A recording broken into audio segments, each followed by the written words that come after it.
Hello, hello. How's everyone doing tonight? Forgive the later start, but work ran a little long today and I was tired and also needed food. Um, we just finished the hotel. So that means we're starting chapter 5, if I'm remembering correctly. Yes, day 5. Fire and Blood 2. Fire and Blood is so good.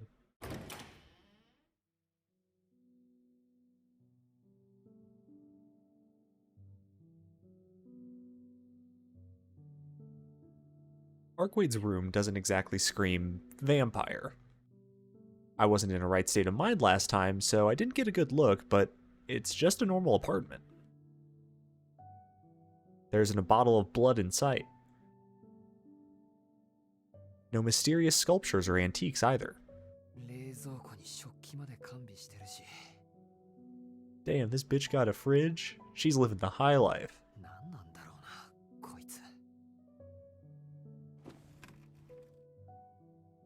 I mutter to myself as I lay her down on the bedsheets. Arcwade might be light, but that doesn't make it any less exhausting to have carried her all the way here. I plant myself right there on the floor and catch my breath. It's just about 7 o'clock.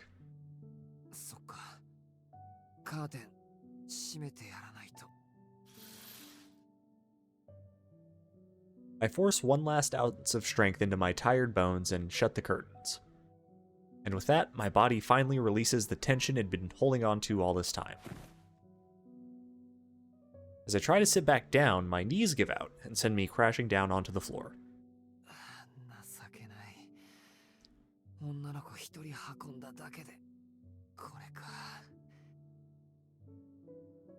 Ever since my accident, my body's been slow to heal from injuries. Though that was never cause for me to shy away from working out. The Artemis had a dojo, so I always made sure to exercise as much as I could.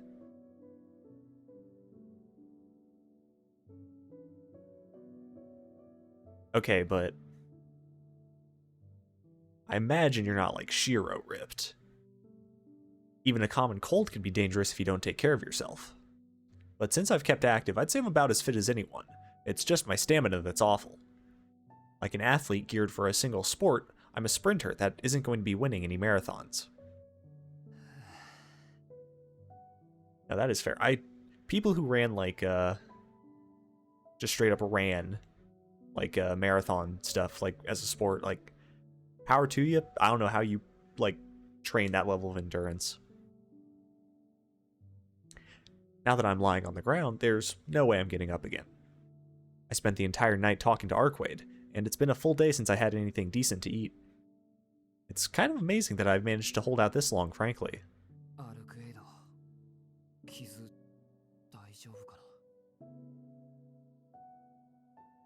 I steal a glance at the girl on the bed. Her abdomen seems to have stopped bleeding, and if she can come back to life after being dismembered, I'm not really sure I need to be worried in the first place. My head throbs like I have a fever. I'm so tired I can barely breathe, yet here I am, more worried about her than about myself. Maybe I really am coming down with something.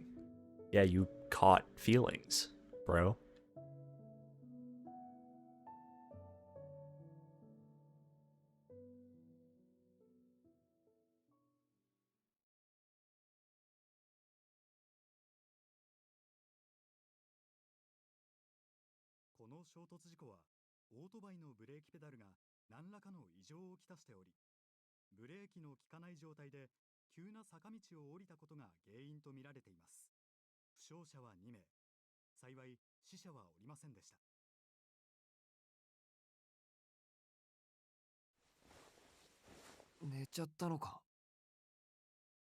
Guess I was tired enough to pass out right here on the floor.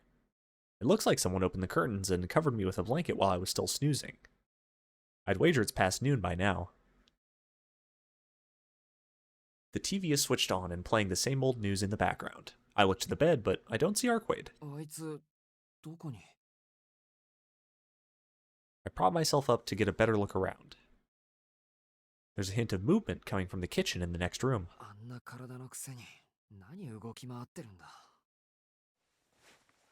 I shrug off the blanket as I lurch to my feet. I'd better head to the kitchen and check on her wounds. 次のニュースです。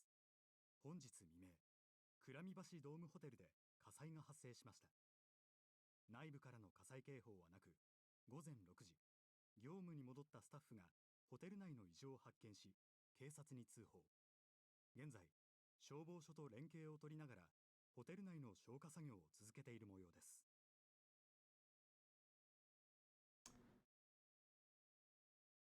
Well, what could that be about? I freeze in place. My gaze is drawn back to the newscast.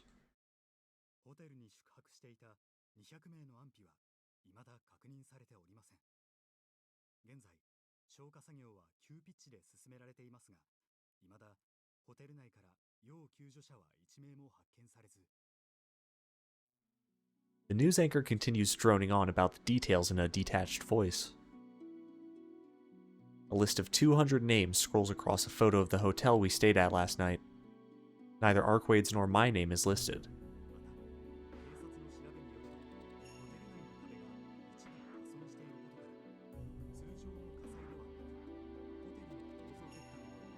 That is the world's quietest newscast. Jesus. I turn off the TV. 200 guests remain unaccounted for? They've yet to find any survivors? If they already know what they know, why hold out on telling everyone the truth? That every last person in the hotel was engulfed by those insane flames and burned to a crisp, leaving nothing behind. Who up, Urban? I resist the urge to hurl. I can't. Not here. Not now. Simply feeling sick would make me no better than swine. After coming out of that alive, the only thing I should let myself feel is hatred. 200 people. 200 people of whom not a trace remains, who were massacred without a shred of sympathy or mercy. His face flares vividly in my mind.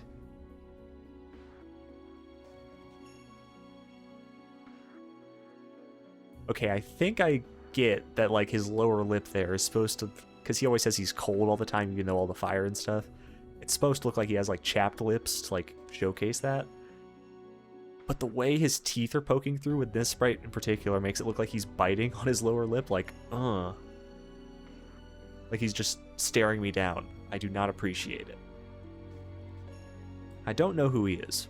All I know is that he's the monster behind the carnage. Is my heart numb from all the things I saw? Fear still courses through my veins. Anger, too, coiling around like a snake. Yet, my thoughts remain cool and collected. It's like my brain and my heart are working on two different frequencies. Just thinking about that fur-clad man makes me want to rage, yet my fingertips tingle with alertness, primed for action. I don't need emotions to know what to do. I don't need fire or heat or passion. All I need to do is cleanly cut through his lines. Arquade pokes her head out from the kitchen.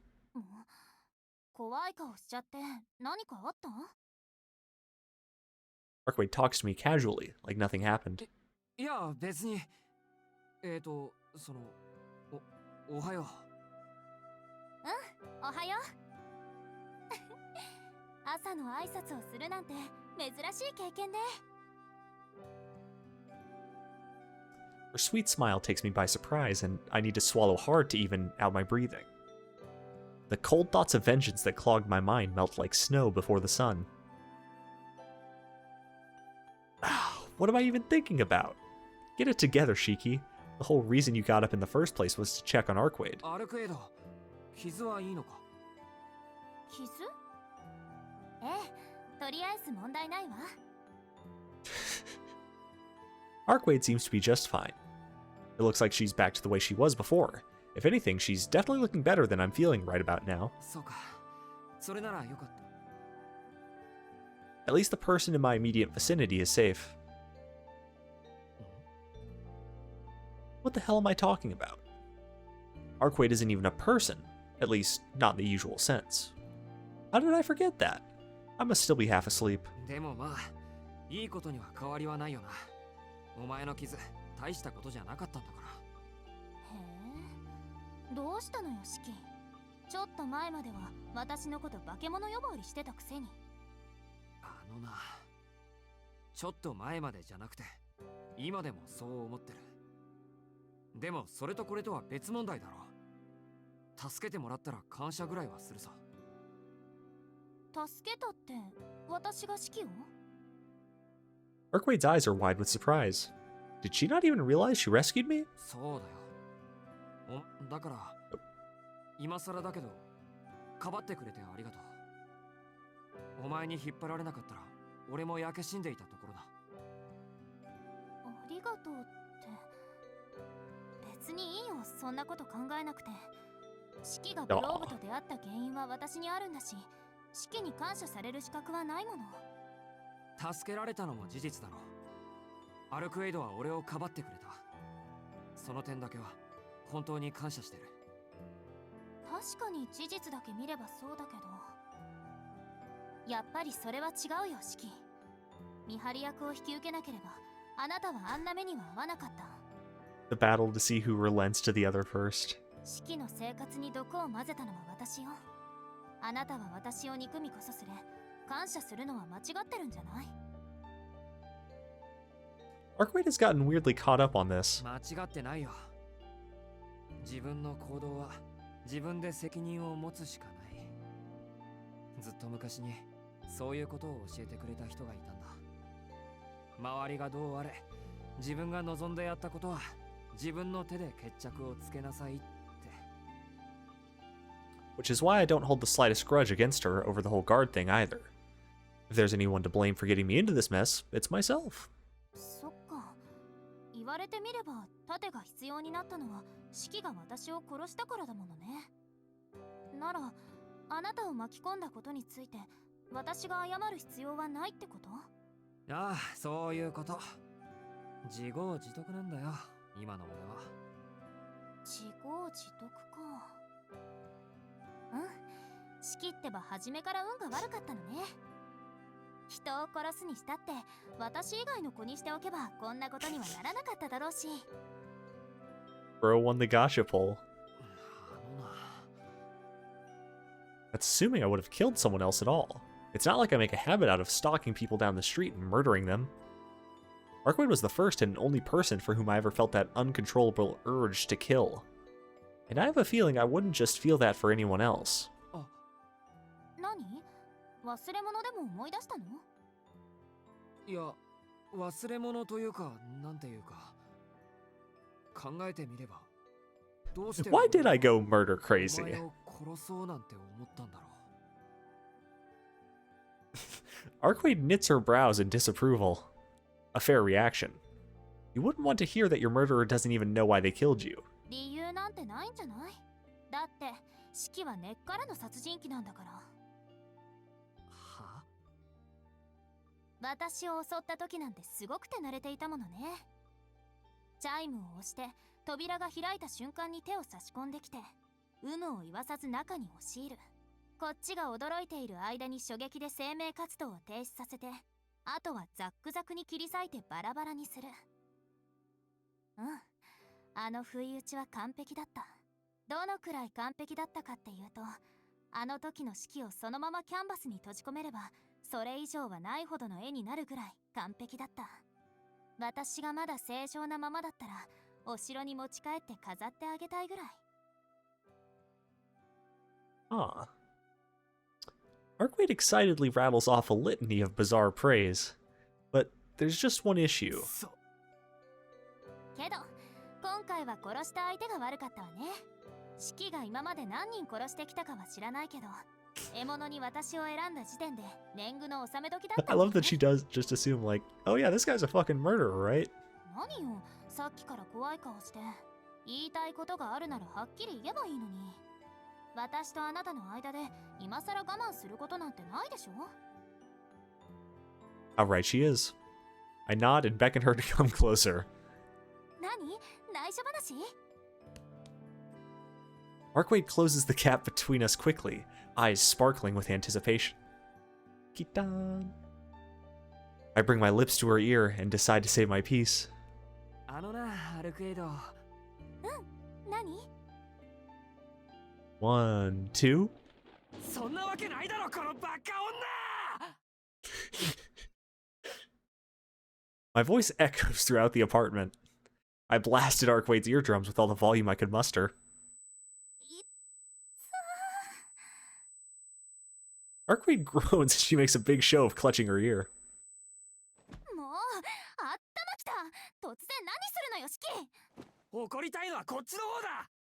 なんか微妙にめちゃくちゃな注文してきやがるかと思えば、お前そういうことだったのか。そういうことって何？俺をイカれた殺人鬼だと思い込んで、化け物相手に盾になれとか見張りをやれとか無茶な注文をしてきたことだよ。ああ、もうとんでもない勘違いをしやがって。いいか、この際言っておくけど、俺は殺人鬼でも殺人狂でもない。人を殺すなんてお前が初めてだったんだから。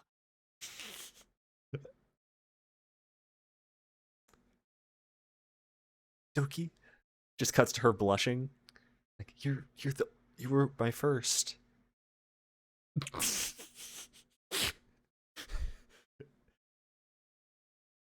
Sis is fucking flabbergasted. Holy. My confession must have come as quite the surprise. Her sheer shock makes me finally realize how extraordinary it was that I murdered her. 嘘。あんなに手慣れてて、あれが初めてだったっていうのシキ。そうだよ。こんなおかしな目を持ってるけど、俺だってそれなりにできるだけ真面目に生きてきたんだ。この線を使って人を殺したいなんて思ったことは一度もない。ふん。それじゃあどうして見ず知らずの私を殺したりしたのよ。だからそれが。 I'm about to tell her I don't know, but pause as I realize just what a coward I am. あの時俺はお前と街ですれ違った途端吐きそうなぐらい気になって。 White girl so pretty it makes you want to throw up. From the second I saw her, I could only think of her snow white form. I couldn't stop the lust welling up beneath my skin, nor the vulgar grin that crept across my face as I chased her down. 俺はそのまま気がついたら君をこの手で。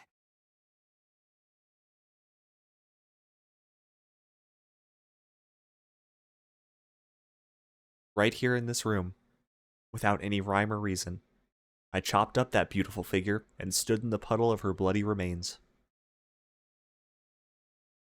そうか。 Strength evaporates from my body. No longer able to stand, I drop to my knees. Of course, I don't have any right to be angry with Arcwade. Even if she's alive now, even if she was never human to begin with. The fact remains that I killed her with my own two hands. 何よ、またいきなり黙っちゃって。そうかって何がそうなのシキ。だからごめんって言わなくちゃいけない。 I've been using how weird this all is to avoid doing something incredibly important. ごめん。ごめんな、アルクエイド。俺は君をここで殺した。俺は何よりそのことを一番最初に謝らないといけなかったのに。 No wonder Arcwade thought I was just some cold-blooded killer. Without showing any guilt or remorse, I've been acting like I was the victim. Not just that, even now I still don't know why. 殺したのは事実なんだ。だから俺は罰を受けないといけない。こんな人殺し、みんなの社会に混ぜるわけにはいかないだろう。 What I did was beyond evil. A person who decides to take a life without reason doesn't deserve to walk free. そう。シキは本当に自分でも理由がわからないのね。I nod, still hanging my head. つまり楽しいとも感じなかったってことでしょ。うん。確かに殺人鬼の中には息をするみたいに人を殺すやつもいるけど、四季は普段はまともっぽいよね。そうだな。一応そのつもりだけど。いいえ、まっとうすぎるぐらいまともよ、あなたは。それで殺したくなったのは私だけなの？ああ、アルクエド以外にはそんな気持ちにはならなかった。なんだ、なら問題ないじゃない。ほら、顔を上げて四季。あなたは殺人鬼なんかじゃないよ。I lift my head, as if I've been forgiven. Arquade is smiling, brimming with such confidence and trust that it startles me. I killed her, but she believes in me more than I believe in myself. それに何の罰も受けなくていいと思う。たまたま四季が殺したいって思った相手が私で、厄介なことに四季にはこれ以上ない殺人技巧が備わっていた。けど都合のいいことに私が吸血鬼だったんだから、誰も死んでないでしょ。だから四季がそんなに悩む必要はないよ。人間たちの社会の道徳も気にしなくていいと思う。人間にあなたは弾劾できない。だって今のところ世界で四季を責めていいのは被害者である私と当事者である四季本人だけなんだから。 What a nice young lady. それはそうだけど、お前を殺したっていう事実だけは決して変わらないじゃないか。Even if what Arquade says is true, even if there's no proof that any crime occurred, I'm still gonna carry this sin with me forever. それは当然よ。私だってまだ根に持ってるんだから。だけどね、四季。ちゃんとあなた本人がそう思えてずっと後悔していくんなら問題はないんじゃない？ That'd just be cheating my way out, though. 四季、人間の中にはね、どんなに世の中を恨んでいても悪魔に魂を売れない人がいるわ。例えば吸血鬼相手にごめんなさいなんて言える正直者とかね。だから大丈夫。誰がなんて言ったって四季本人がそうじゃないって言い切ったって、四季はまだそっち側の世界にいられるよ。 I'm at a loss for words. How could she say such kind, reassuring words to the man who murdered her? ほら、そんなことより私たちにはもっと厄介な問題があるでしょ。四季の目も覚めたんだし、今後のことを話し合いたいんだけど。 Whoa. White woman down. White Hawk down. It's like someone flipped a switch. One moment Arquade is cheerfully chattering away, and the next, she's on the ground. アルクエド! I rush to her side. 参ったな。やっぱりまだ無理みたい。 Her breathing is labored, and beads of sweat glisten across her brow. My eyes wander to her abdomen, where the slightest trace of red has started to seep through her white sweater. お前、この傷。That's the one she incurred while protecting me in the hotel. グローブに裂かれたところね。四季にやられたせいで治りが遅くなってるだけよ。とりあえず傷口だけは塞いでおいたんだけど、あんまり効果はなかったみたい。 Her tone is still cheery as ever, but I notice an undercurrent of pain shuddering around the edges. 塞いでおいたって何で？それ。 Arquade gestures at a brown object dropped haphazardly on the wooden floor. At a glance, I mistake it for a small ring cake, but upon closer inspection, I realize it's packing tape. バカも休み休みにしろ！ガムテープで傷口を縛るやつがどこにいるってんだ！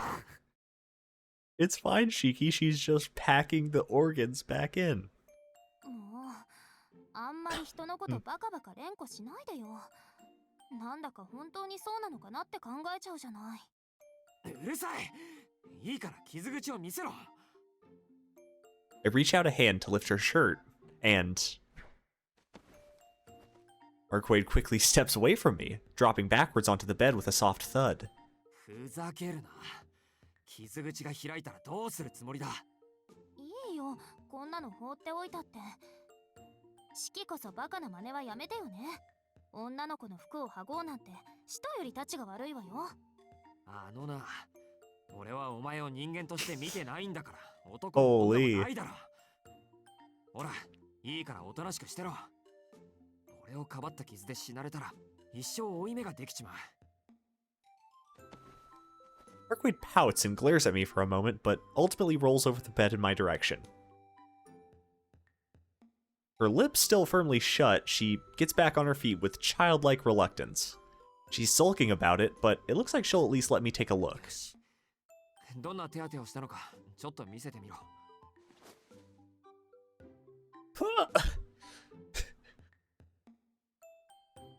Arcade lifts her sweater to reveal her abdomen. I have to resist the urge to go off on a tirade again. The tape is tightly wrapped around not just her wound, but her entire abdomen. The second she lowers her shirt again, I pull Arcade up into my arms. 何するのよ、四季。ベッドに寝かすんだよ。病院に連れて行きたいのは山々だけど、そういうわけにはいかないだろう。I place her back onto the bed as gently as I can. いいか、俺が戻ってくるまで絶対に動き回るなよ。さっきみたいに歩き回ったら、お前のことなんて忘れてさっさと逃げるからな。I quickly scan the room. Not a first aid kit or even a bandage in sight. Guess you don't need any of that when you can revive whenever you want to. And hell, this might just be the first time she's ever needed medical treatment. I feel around to check out how much I have on me. 2,000 yen in cash. Not a lot. いや、見栄を張ってる場合じゃない。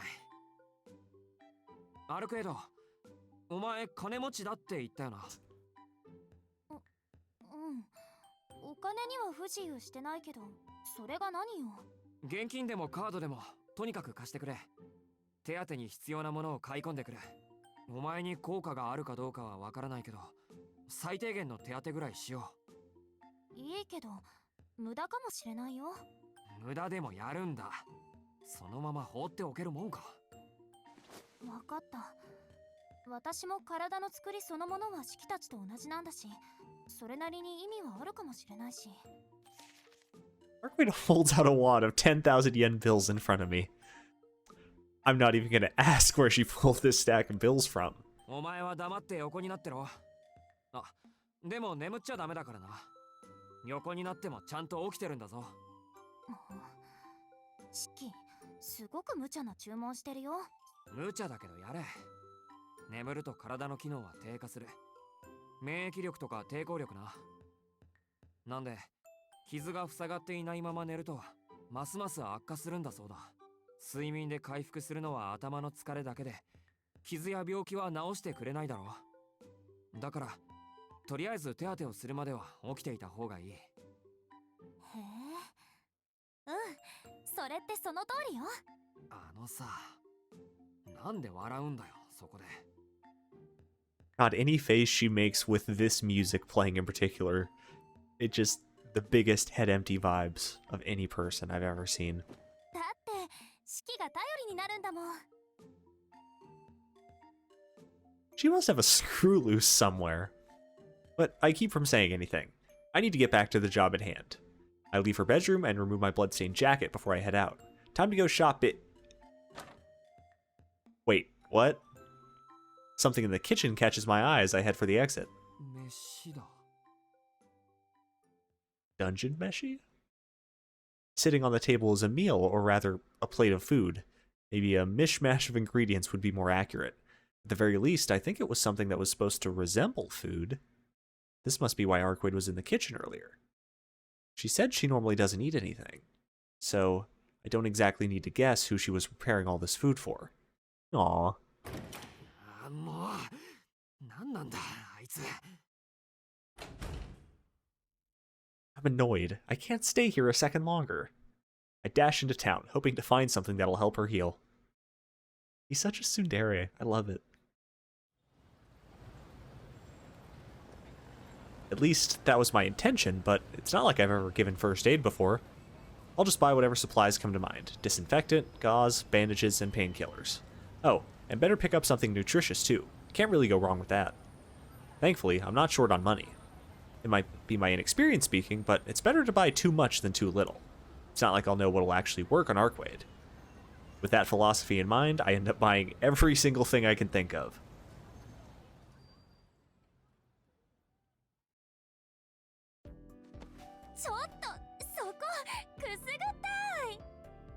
I'm just imagining, like, Arcwade hears the door open, peers over to the door, like, oh, Shiki, welcome back.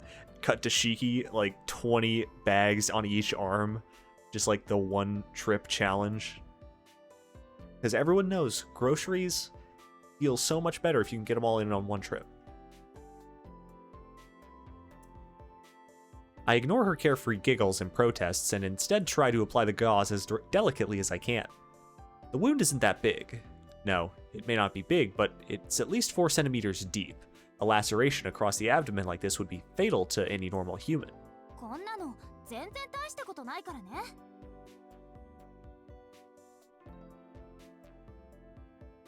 Yet, that's all she had to say about it. Her organs already healed up somehow. Honestly, that part is freaky, so I don't really want to think about it too hard. Since the bleeding had stopped, all I needed to do was dress the wound, though the process wasn't as smooth as I hoped it would be. I wasn't sure if disinfectant would do much on a wound as big as this, or if it might actually be counterproductive, but in the end I used some anyway, hoping it would help. I was a little afraid that Arcwade would thrash about from the antiseptic sting, but she sat through it quietly without so much as a flinch. I'm not sure if she's just thick-headed or indifferent to this kind of thing. I apply the gauze to the wound and start neatly wrapping the bandages around it.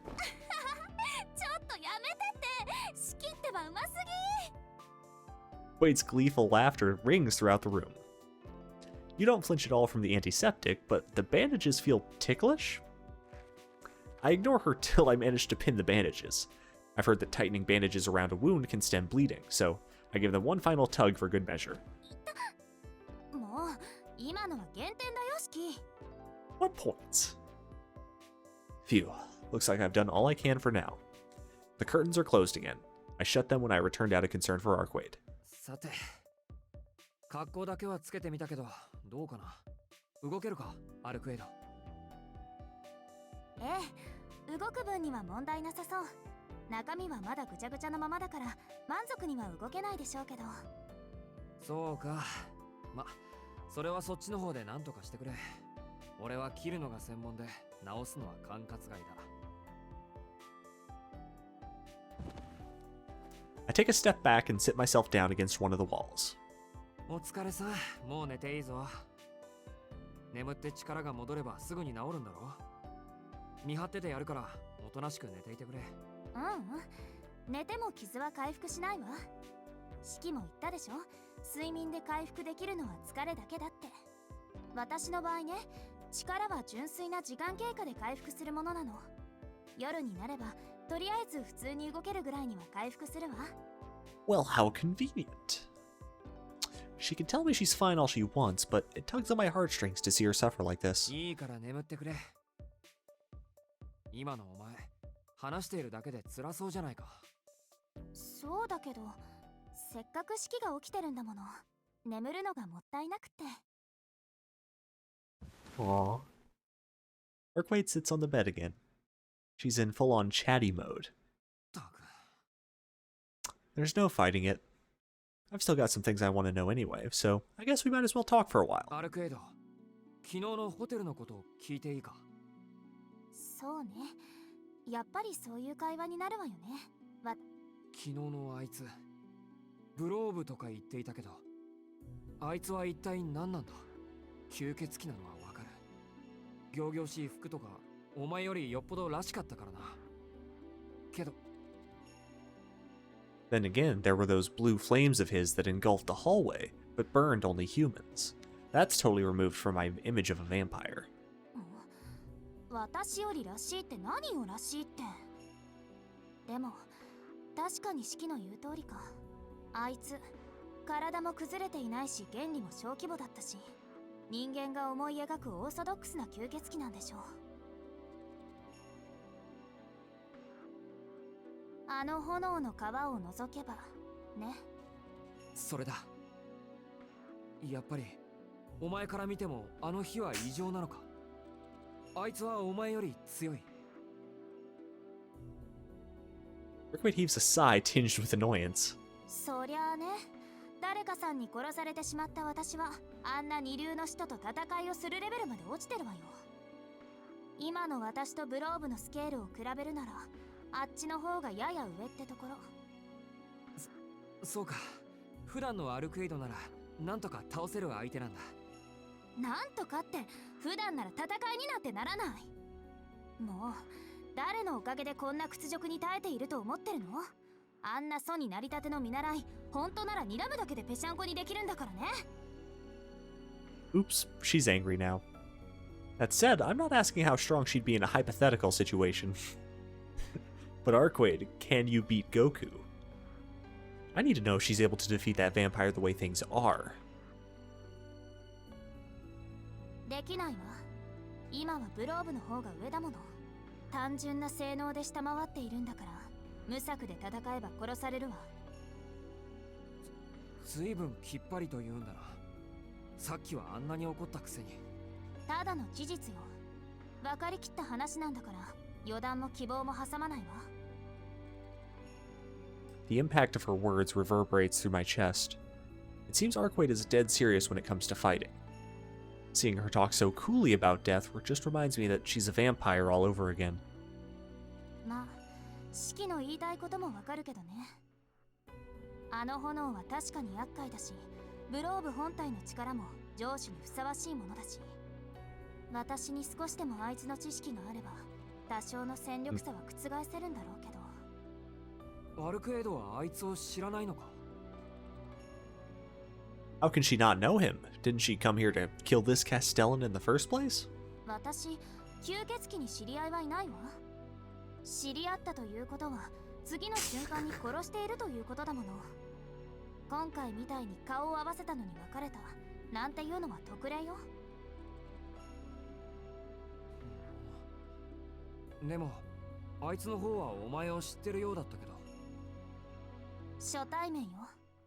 私は吸血鬼たちに知れ渡っているからあっちが勝手に知っていただけ。他の吸血鬼たちも同様、基本的に私たちに面識はないから。でも名前や素性だけは知っている。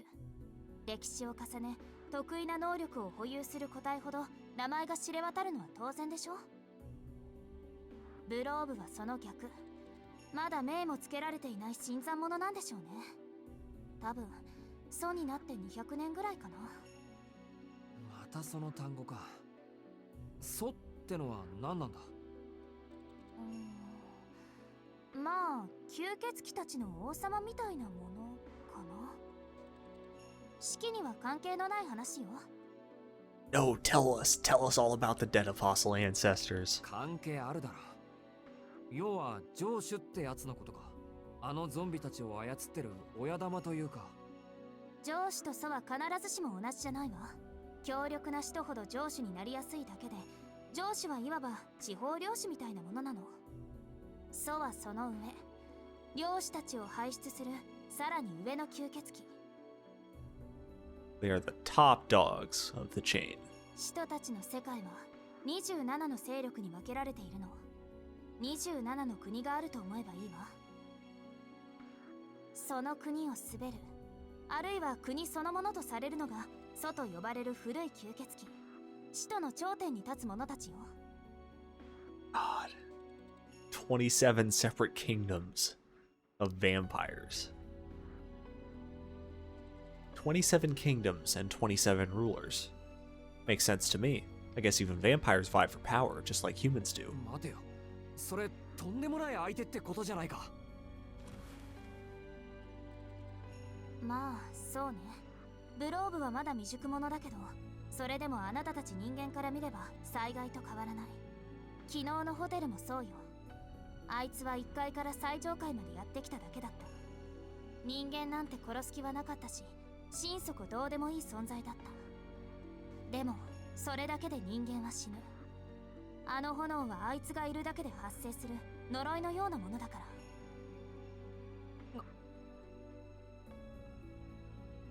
He just has to exist for people to die around him? And he doesn't even care about humans? But doesn't that also mean that... 俺たちがホテルに逃げたから起きたことなのか。ええ、私がいたからブローブはやってきた。 Arcwade confirms my fears. Blov's presence might have been what killed all those people, but we were the ones responsible for bringing that disaster to their doorstep. It'd be all too easy to blame Arcwade for everything. I'd have every right to do so as a human. She's just a vampire. She doesn't even care about human life. Blov and her have that much in common. But then again, who was it that made it so she had to flee and hole up in a hotel somewhere? Who deserves the blame here? The answer is simple. There's only one person responsible for getting these innocent bystanders caught up in Vlov's flames. Only one person is responsible for Arcwade's present state. I'm the person who killed her in the first place. シキ、同じ間違いは繰り返さないで。 Cheeky, you're spiraling. Gonna need you to come back, bud. 弱い生き物から消えていくのは当然のことでしょう。彼らが死んだのはいつの間にか自分の身を守れないように進化した人間という種全体の責任よ。人が人を殺したというのなら確かに人間社会での罪になる。けれどこれは人間と人間外のものに起きた自然淘汰の一環よ。あな傲慢って俺が。ええ、あなたが人間の代表ならそれでもいいけどね。いい？例えば山の話。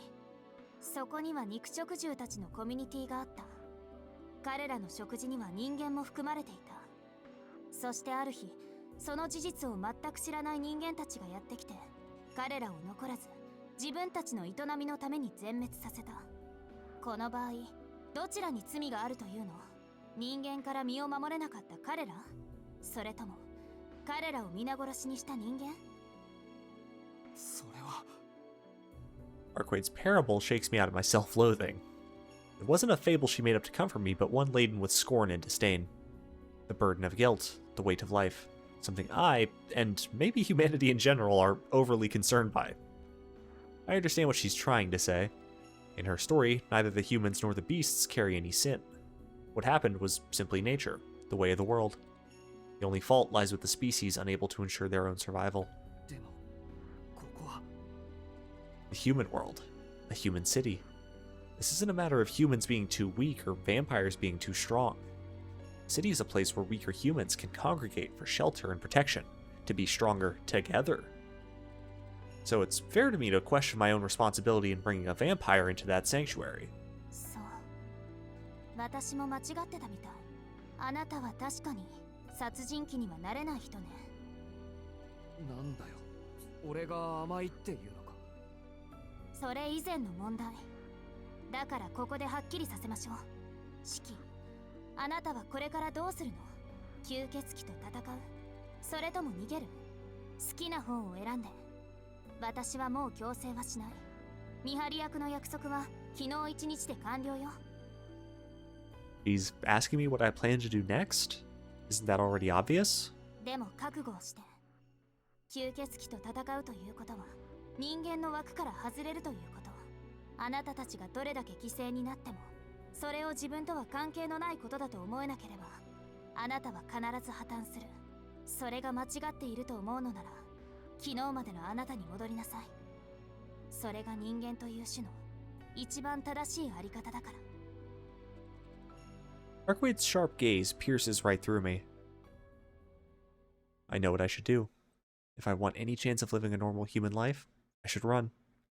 Out of all my options, distancing myself holds the best outcome for me. But what about Arcwade? What's best for her? No, I shouldn't be thinking about her. I should be putting myself first. If I stick around here with her, I'll undoubtedly run into that monster again. He was out of this world. Not just as a vampire, not just because of his flames. His very eyes were void of normality. A deadened stare, bereft of emotion. Cold to all things. A creature who cares nothing for the lives of humans, or even those of his vampire brethren. There's no way I could face him again. Having nearly been killed once already, I know that fact in my very bones. I've got to refuse. I have every reason to. No matter which way I look at it, this entire situation is way out of my league. アルクエイド。俺は。 But Is that really the right thing to do? I'd be abandoning Arquaid. Arquaid, the woman who's weak and unable to even move around properly. All because of me. 俺は I'm just running away. Running away from the monster that mercilessly burned his countless victims alive, without so much as a second thought. Can I really pretend that never happened? Forget what I saw, and live on as the only human survivor without even a pang of guilt?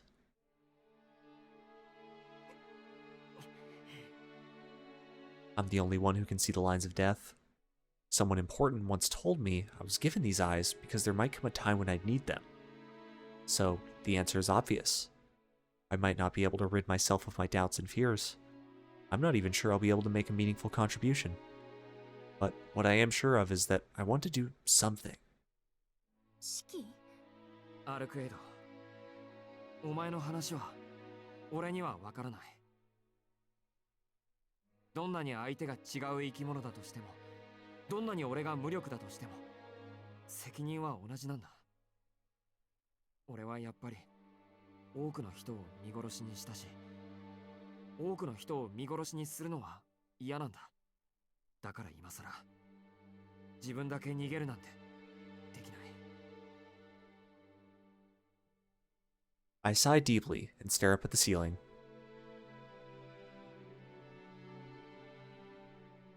There we go.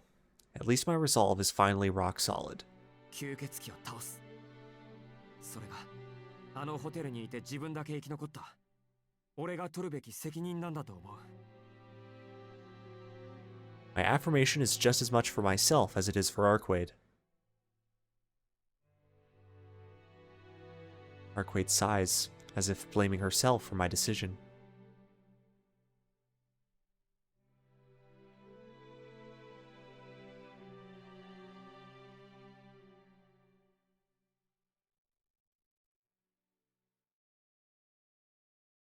So じゃあ私は何も言わない。四季が一緒に戦ってくれるのは助かるしね。あなたならブローブなんて問題なく一撃で殺せるんだから。いや、それは無理だろ。あいつの周り熱くて近づけないんだから。それ以前にどうやってあいつを見つけるんだ？見つけるって、四季ってほんと極端なのね。逃げないって決めたら今度はこっちから攻めに行こうだなんて。なんとなくそう思っただけだ。極端の化身みたいなお前に言われたくない。私は効率重視なだけよ。まあいいわ。言っておくけど、ここからは持久戦だから。一番確実な戦法は、私の体力が戻りきるまで逃げること。あと3日もすれば、私の規模は3割ぐらいまで回復する。それだけの出力があれば、私一人でもブローブを倒しきれる。3日？いや、でも。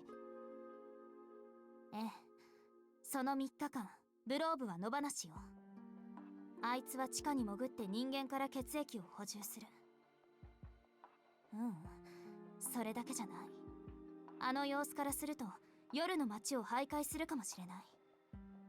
あいつ、正気が欠けていたし、姿を隠さないと教会に狙われるなんてセオリー頭にないのかもね。それはダメだ。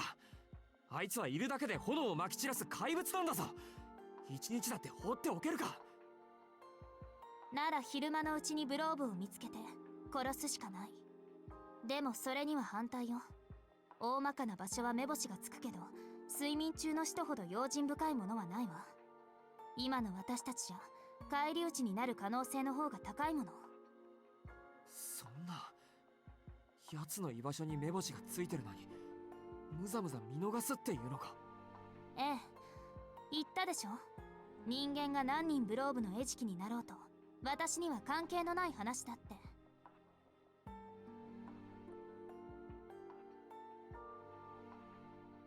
Swallow hard.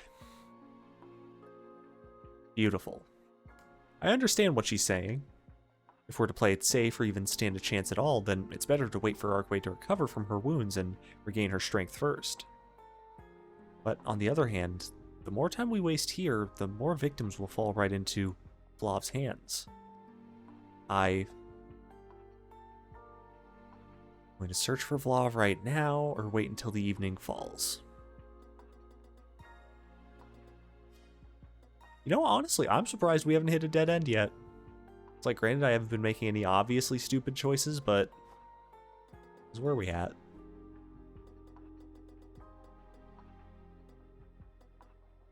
Oh yeah, we've got like at least 2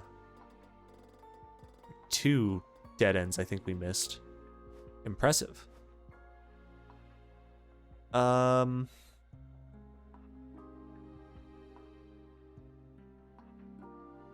feel like we want to compromise. So we'll wait for this evening. So we're at least waiting a little bit. My heart says we can't allow Vlov to remain on the loose for another second, but that would be reckless. What was I even thinking? That I could just go out there, find him, and kill him myself? That was just a scenario conjured up by my guilty conscience to tempt me into escaping reality. I need to keep a cool, level head. I really want to defeat that vampire, and if I really want to reduce the number of casualties, then we'd have to stick it out for now. But even so, 3 days feels like a lifetime. アルクエイド、俺が見張りをする義務は昨日で終わりって言ったよな。言ったけど、何よ、やっぱり怖くなった？いや、そうじゃないんだ。ここからは義務じゃなくて協力になるなら、俺の頼みも聞いてほしい。俺はお前の言う通りにする。お前の指示に従う。盾は無理でも、ナイフぐらいはこなしてみせる。So Shiki is Arcwade's knife, and Shiro is Saber's sheath. だからその代わり。その代わり？3日は待てない。今夜、奴を誘い出そう。あなた、本気？ Arcwade peers at me skeptically, as if she's asking me whether or not I have a death wish. I'm well aware it's dangerous, but I'm not planning to back down from this either. 冗談でこんなこと言い出せるか？俺だって死にたくない。だから聞かせてくれ。今夜まで休んだお前と俺の目でブローブは倒せるか？ The only one capable of making that judgment is Arcwade herself.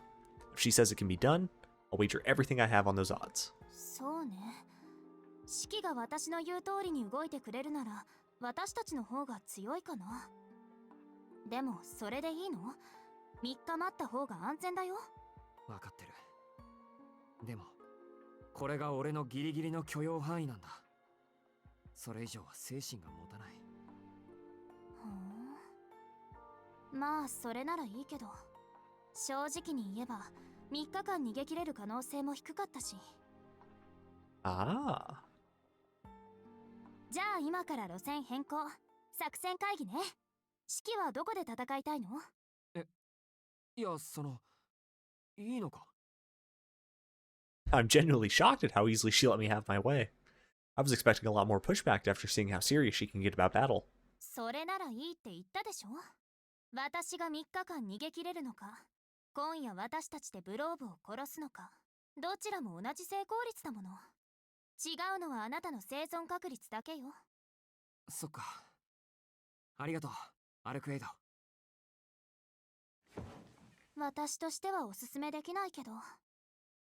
ほんと、指揮ってわかんない。I understand that my selfish request will make it harder to defeat Vlov with certainty. So, I wasn't surprised that Arcwade looked a little dismayed by it. After all, she's all about efficiency. But I was surprised that she didn't reject it outright. I'm not sure if she did it to respect my feelings, or if she just figured it didn't have much of an impact on her overall odds. Ugh, excuse me, sorry. Either way, I'm glad she agreed to side with me.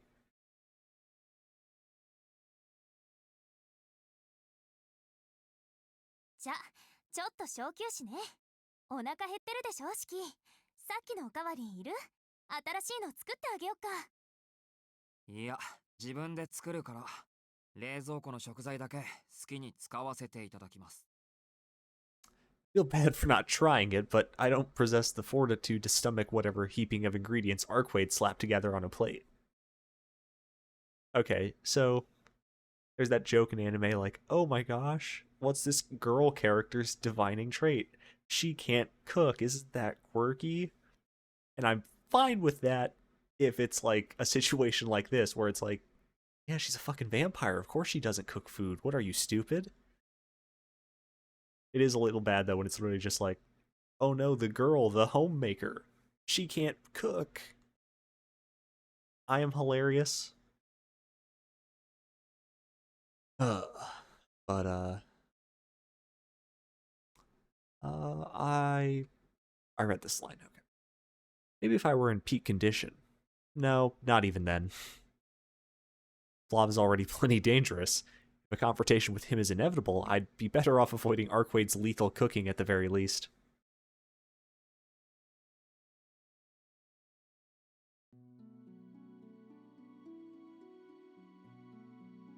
I quickly cook up a simple meal before returning to talk to Arquaid. We've outlined a rough plan. Now we just need to refine it. The main issue is the fire. Unless we manage to do something about that, neither Arquaid nor I will be able to get close enough. Sorry, give me 1 second here.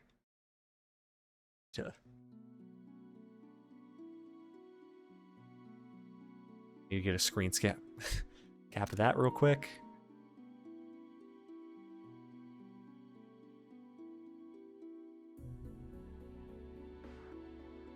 I will save that for when we re-promote the stream. Unless we manage to do something about that, neither Arquaid nor I will be able to get close enough. やっぱり奇襲しかないよな。あいつはお前が目的っぽかったし、アルクエイドにはおとりになってもらってブローブをおびき寄せる。俺は事前に隠れていて、あいつがお前に気を向けている隙に背後から襲いかかるとか。It's a sloppy plan, but it's not like I can think of anything better. Though it still doesn't solve the problem of the fire. 基本はその流れでいいと思う。私がおとり、指揮がとどめ。指揮ならブローブがどれだけ命のリザーブを持っていても関係ないしね。他にも問題はあるぞ。俺はともかく、お前はあいつと正面から向き合うんだ。あの手みたいな炎はどうするんだ？それは問題じゃないよ。一度受けてみてブローブの炎は3000度程度って分かったし、今から体を耐熱仕様に作り直しておけば耐えられるわ。Only 3,000. Damn it. I hate when you synchronize with the main character in a VN. I'm pretty sure even rock starts melting at that point. The flames surrounding... Oh, I forgot. I don't read the voice ones. I'm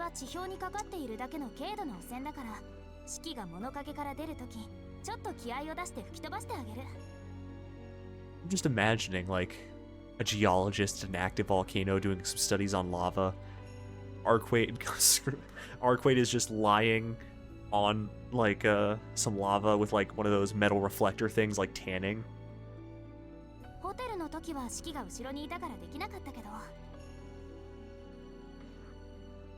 It'll be a cinch, huh?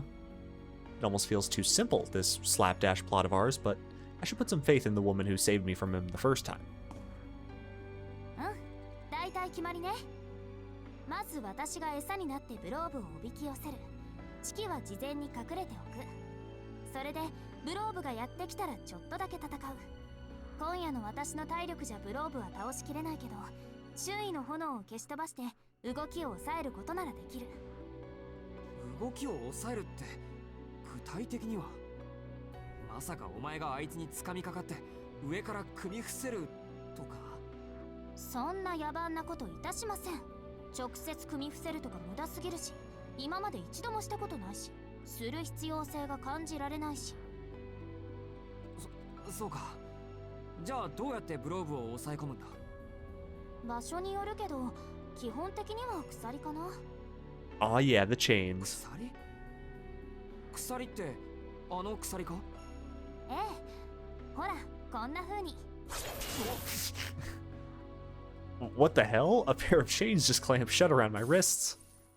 Where did these things even come from? 空中の元素を固定化したものよ。私、その形はイメージしやすくて相性いいの。 Oh, that's so cool. 強度は今なら1本あたり100トンぐらいまでかな。とにかく何十本と重ね掛けするから動きだけなら封じられる。鎖の拘束は手足をメインにして胴体と頭は控えめにするから。わかったから、これ解いてくれ。取れる。グローブの前に俺の両手がもげる。Chains dissolve into thin air, disappearing just as quickly as they appeared. And here we've got yet another example of how ridiculously overpowered Arcwade is. Another good screen cap. But if she can call these chains in and out of existence, then she should also be able to tie down Vlav. とにかく私は戦いになったら隙を見て縄状のものでブローブの手足を縛る。 Sorry about that. 完全に動きを封じられるのは10秒ぐらいだから、そうしたら式は物陰から飛び出して正面からまっすぐ最短でブローブの線を立てばいい。大丈夫、式の腕ならあっけないぐらい簡単に殺せるわ。正面からってお前。Arcwade says it like it's nothing, but I don't feel quite as confident. いや、経験していないことを目算に入れるのはやめよう。やっぱりさ、俺がなんとか背後から近づいて、That way Arcwade wouldn't even have to fight him. I'd like to save any fighting for it if my ambush fails. I'll look at Arcwade to see if she approves of my plan. 式、それじゃああなたは死ぬわ。え？これはどう行動すれば安全なのかの、どうすれば死なないのかじゃなくて、どうやって殺すかの話でしょ。それはそうだけど。あなたはこれから吸血鬼を相手にするのよ。なら今夜だけでも人間の道徳観念は捨てて。そんな荷物を持っているといざという時に体が重くなるだけだから。それぐらい分かってる。相手が化け物だから俺だって手伝う気になったんだ。いえ、式は分かっていない。手足を切る？やめてよ、そんな自殺行為。手足を切る暇があるのならまず命を切りなさい。他の生き物ならともかくあなたにだけはそれができるんだから。いい？ブローブには反撃の機会を与えないこと。式の利点は相手に正体が知られていないことだけなんだから。Arcwade leaves me with no room for objection. Her crimson eyes say it all. She's telling me that if I miss my first shot, there will be no second chances. And she has a point. Every second I waste cutting through his limbs is another second during which he can engulf my body in flames and burn it to a crisp. ブローブは夜になればやってくる。その時に私たち、いえ、私と式であいつをこれ以上ないっていう形で殺すの。どう生き延びるかじゃない。どう殺すのか、それだけを考えなさい。Her gaze is fierce with disapproval. She's really angry. Angry at the fact that I'm still being so naive about all this. 分かった。俺はためらわない。一息で奴の線を全部切る。それでいいんだろう。Ferocity in her gaze doesn't dim for a second. At least her silence suggests that she approves of my new attitude. でもどこで待ち受けようか。このマンションじゃホテルの時と変わらない。人気がなくて俺が隠れられるようなところは。この町の中央公園が最適よ。深夜になれば人通りはないんだし。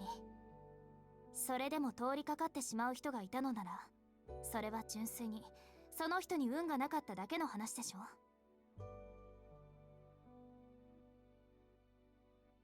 Arcwade looks away and turns her back to me as she speaks. なんだよ。言いたいことがあるなら言えよ。無理よ。結局式は一度も殺すと口にしてくれない。このままだと最後の瞬間であなたはきっとためらう。それであっけなく殺される。 That is true. He actually has not said kill specifically. そんなことあるもんか。相手は100人以上の人間を殺した化け物だ。殺すことにためらいなんてあるはずがないだろう。Arkwade sighs softly. 士気を魔眼で魅了してしまえば確実にブローブを仕留められるのにね。どうしてかな。初めてそういう気になったのに、初めてそうするのが嫌になっちゃった。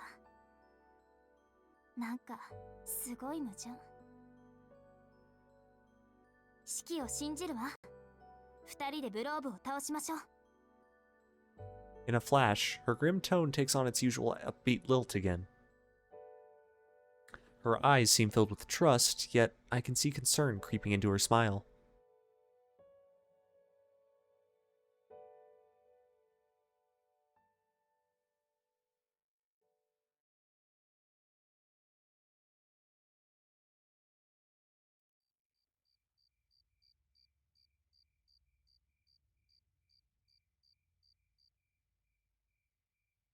Oh my god, we're at the Melty Park.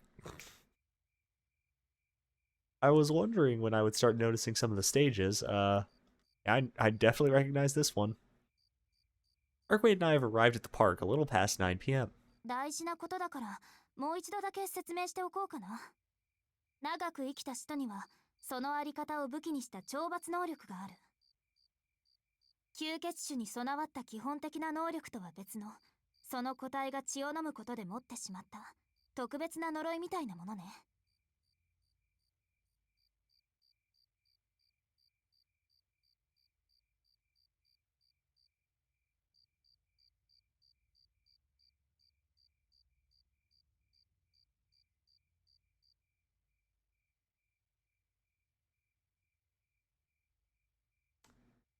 Sorry, I was trying to read up on Eminence Arts. I couldn't remember hearing about those.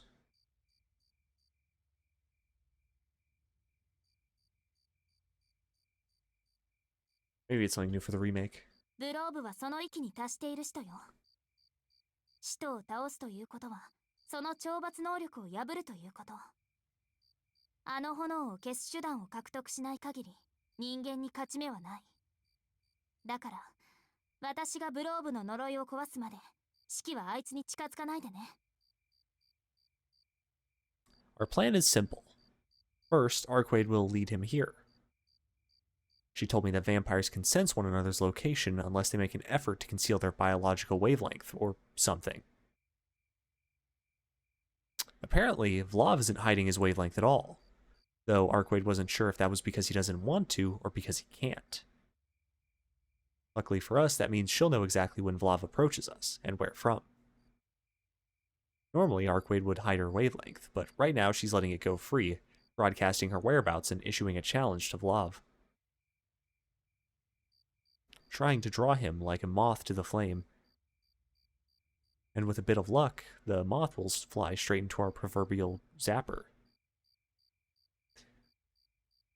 Then all we'll have to do is follow through with the plan. I'll observe the battle from my hiding spot in the bushes, while Arkwade binds Vlav with her chains. Then at the signal, I'll jump out and cut through his lines. Yeah, this is basically just what happened in the original, except no Nero. Instead, we got Vlav.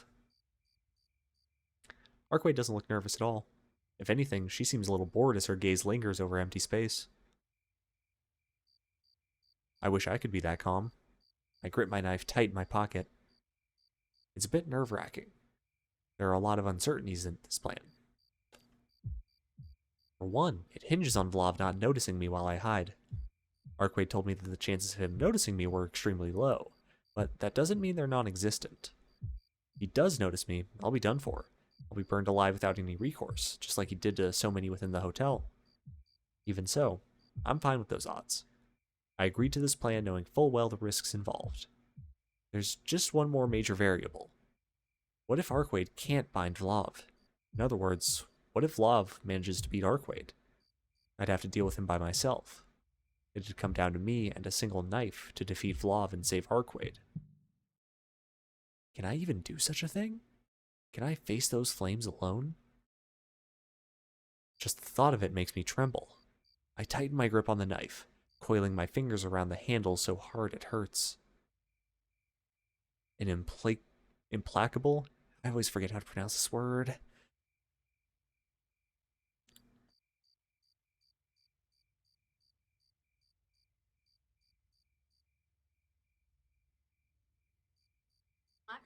Implacable. Okay, I was correct. I can't even pin down what I'm afraid of. 怖いの四季。 Before I realize it, Arkwade is standing right in front of me. How pathetic. My quivering must have gotten pretty bad if she noticed. ああ、めちゃくちゃ怖い。あの吸血鬼が近づいてくるかと思うだけで泣きたくなる。ん四季、泣いてないけど。必死に我慢してんだよ。わかれ、バカ。She's so bad at reading the mood. I wish she'd have the slightest clue of what I'm feeling. Why is she the one who's looking hurt? Arkwade purses her lips, seemingly dissatisfied with my answer. ところで、私もその吸血鬼なんだけど。ああ、知ってるよ。何度も聞いた。She's like, why aren't you scared of me? だから吸血鬼である私が怖くないの？今までのあなたの定義からすると生き物として嫌悪の対象になると思うんだけど。え？ I'm a little taken aback by her sudden remark. She's not entirely wrong, but... なんか、お前は別。だって血を吸ったことないんだろ。ならいい。吸血鬼だろうとなんだろうと、俺たちに手を出さないでいてくれるなら、それでいいんだ。Aw. なるほど。そういう考えもありなんだ。I guess that convinced her. It's like Arquade's previous hang-ups slid off her like water off a duck's back.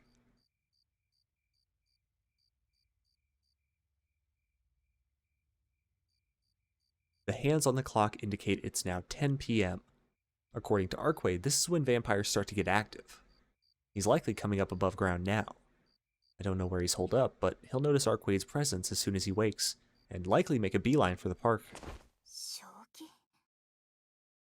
Arquade's demeanor shifts. Her words drip with contempt as she turns away from me, peering north towards the station. アルクエド。信じられない。あいつ、本当にその一人なの？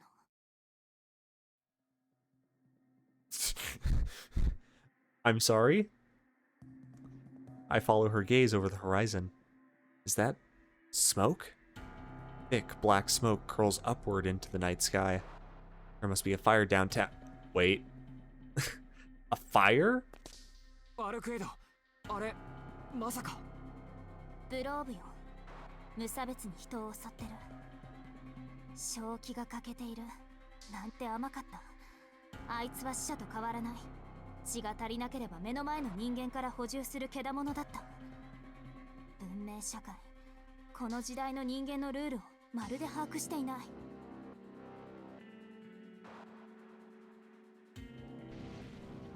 The sound of a faraway explosion rings through the air. The smoke surges into the air with newfound intensity. This is bad. If he's moving through the downtown area, then this'll be on a whole other scale from the hotel. The numbers of victims alone would be at least in the ア thousands. ルクエド。分かってる。急ぎましょう、シキ。 We run for the station. Just what the hell is going on over there?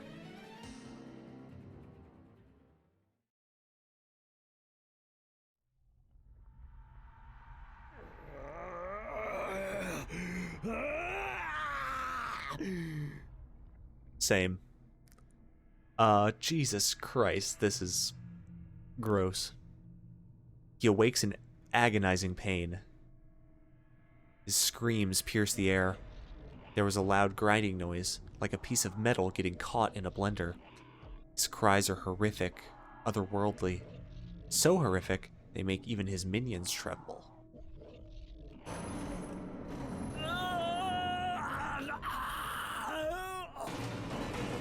He writhes and flails and lashes about, but none of his protests numb the pain enveloping his entire being. The skin at his fingertips splits and cracks.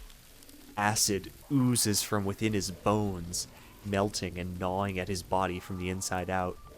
His heart shrivels and corrodes from the necrosis, only to regenerate again, forcing him to prolong his own suffering. An unending cycle of torture, doomed to last as long as he lives. It was just like a fire punch. His only escape would have been death, but even that salvation was stolen from him long ago.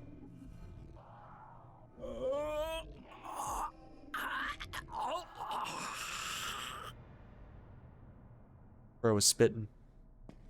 Like he might actually be spitting something up. He doesn't remember why he abandoned death. He doesn't remember when it was that death became such a distant concept. All he knows is suffering, cold, pain, heat, fear. His mind is filled with nothing but animalistic screams. He knows that he came to this land in pursuit of something, to kill something. He left the women he loved behind and crossed the turbulent waters. This is his last chance. He's prepared to reclaim it all, leaving himself no hope for a return journey. The only question is how much remains for him to recover. Day by day, sanity is stripped from his mind. Day by day, the curse consumes his body. Was this fate bestowed upon him as punishment for crimes committed in some distant past? Not even he remembers. He's already forgotten so many things. Whatever it is he yearns to take back, his sanity is no longer on the table. Sanity was lost to him long ago. Sanity can never be found again. Unless you go to the moon. Yeah. That's your daily Orlando Furioso reference. His wealth and assets, too, were lost when he traversed the oceans, and now there is no way for him to return to his homeland. The only way for him to survive is to turn this foreign land into his second domain.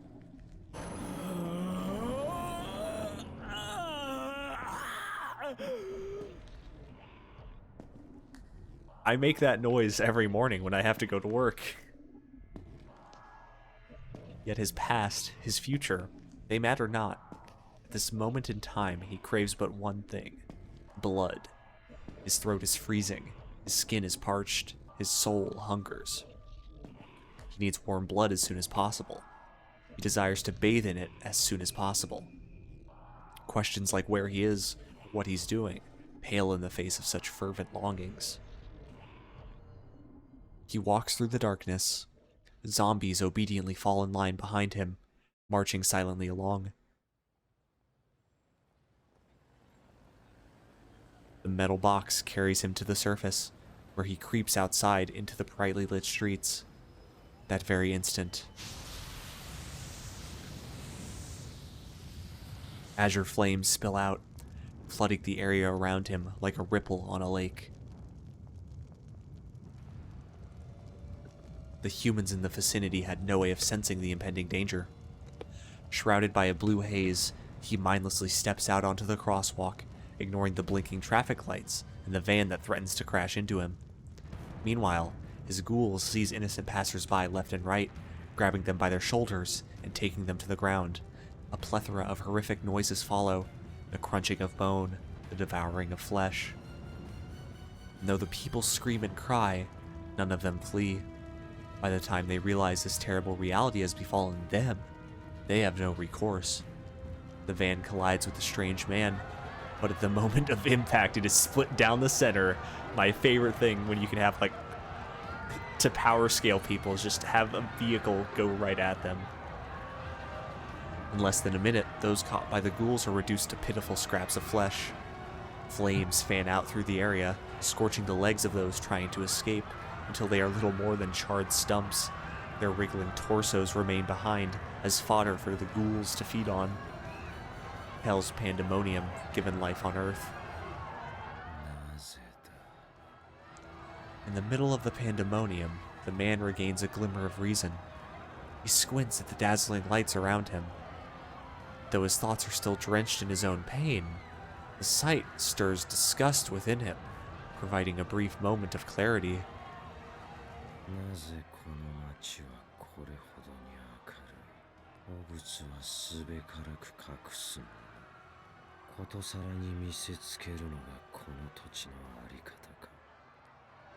Before him is a vast cornucopia of humans. Normally, he would feast and drink till his gut was brimming with rich warm blood, but the urge to do so does not strike him now. How can this land be called fertile if the humans inhabiting it have tainted it so?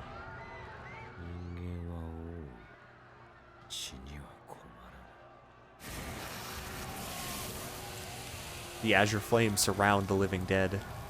They engulf the ghouls, changing their very being and rewriting their composition. They become a type of undead fueled by flame.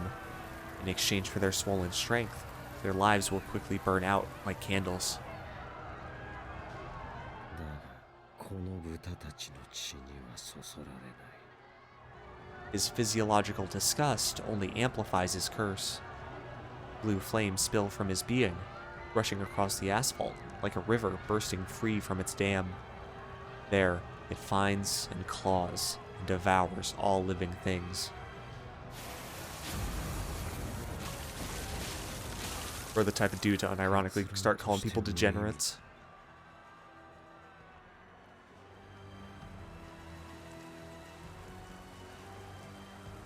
The seared human fruits, burst and spew their warm juices as he tramples over their flesh. He accepts their offering with head bent in distaste, an act tantamount to being showered in vomit.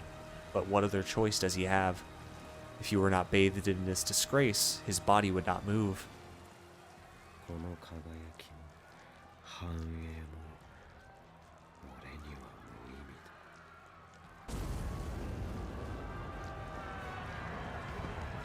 Burning zombies fall back into line behind him like a ghastly parade.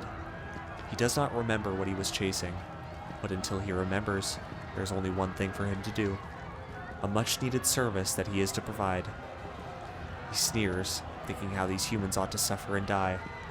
Yes, this bloated den of humanity deserves a wretched end.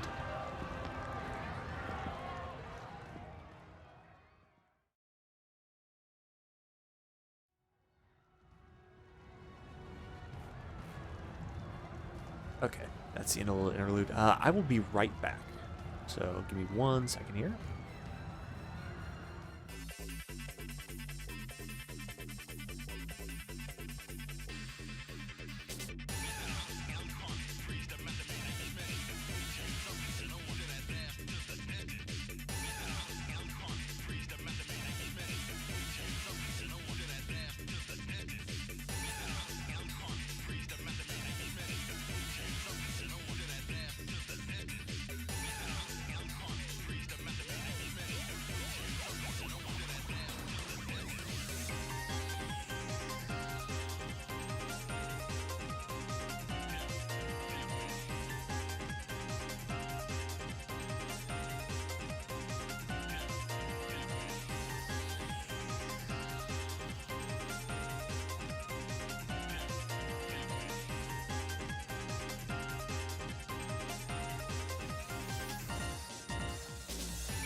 And we're back. Sorry about that. Had to both refill my water and change out the battery on my headphones. But yes, we are gonna go over... I'd like to get to the end of this chapter tonight. Honestly, I've got tomorrow off, so I can afford to go a little bit later. I can actually sleep in for once.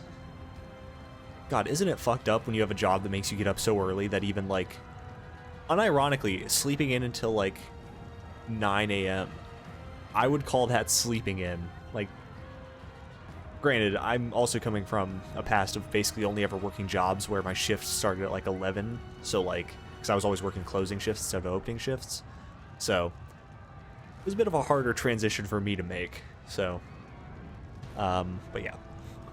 Getting back to the Tsukihimes. The town is in chaos. People crowd the streets as they push and pull to escape the mayhem. The fire in front of the station is visible from here. An emergency broadcast plays on large digital displays on the sides of the buildings. A fire has broken out at the north exit of Soya Station. All trains heading in and out of Soya have been temporarily suspended. People in the downtown area are currently running for their lives. The broadcast switches over to a news presenter interviewing a young girl. She's wearing a high school uniform. It seems she only just managed to slip away from the fire. 暑い暑いのねえなんでこんな暑いのなんか友達が止められた私の腕もなんかそんなのに動いているの燃えてるのに笑ってるの Her voice is panicked, driven delirious by the dire situation. The fire spreads relentlessly, and the entire neighborhood has been urged to evacuate. But even with those orders in place, the main street is full of people. They gather and draw together, spurred by curiosity. From a distance, they watch... I hate how real this is. Spurred by curiosity, from a distance they watch the fire unfold, filming and sending messages to update their friends and family. The road to the station has already been blocked off. Fire prevention, perhaps. No, it's too soon for that. There's still too many people in this area to be blocking it off like this. It's almost like they're trying to keep whatever is inside from escaping. We aren't getting through this way. 四季こっち Arkwade seizes my hand.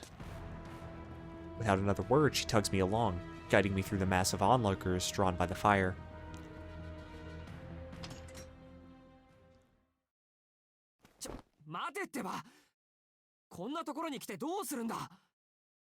He lets go of my hand. Arkwade slowly scans the wall of the nearest building.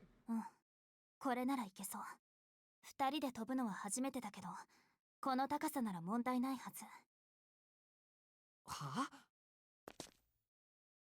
Arkwade doesn't hesitate for a second. She grabs my arms, as if to secure me. 上まで飛ぶわしっかり捕まってなさい四季 Hold on tight, spider monkey.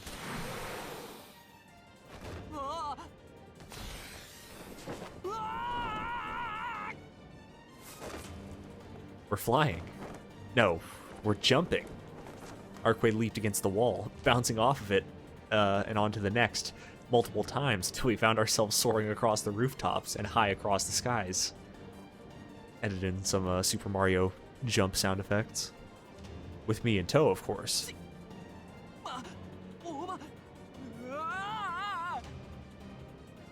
So high up, I'm gonna lose it. How high are we even? We're above the building, so this is, what, 40 meters higher? A 20-meter high roller coaster is enough to give me a heart attack, and this has got to be double that. All with my feet dangling over open space. 四季黙ってないと下噛んじゃうよ I hate the fact that, like, human jaws are so strong. Because you'll never intentionally hurt yourself up, like, fuck yourself up super bad. But, man, you can definitely unintentionally fuck yourself up horrifically. Arkwade tilts her head at my screams, but having said that, her movements only grow more turbulent. She jumps from building to building, bouncing off the rooftops like she were a rabbit hopping around the moon.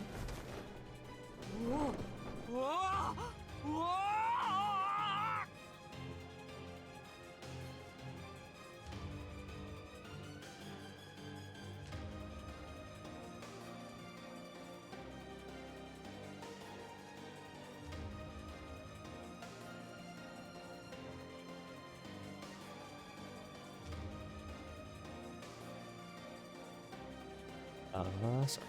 Try to...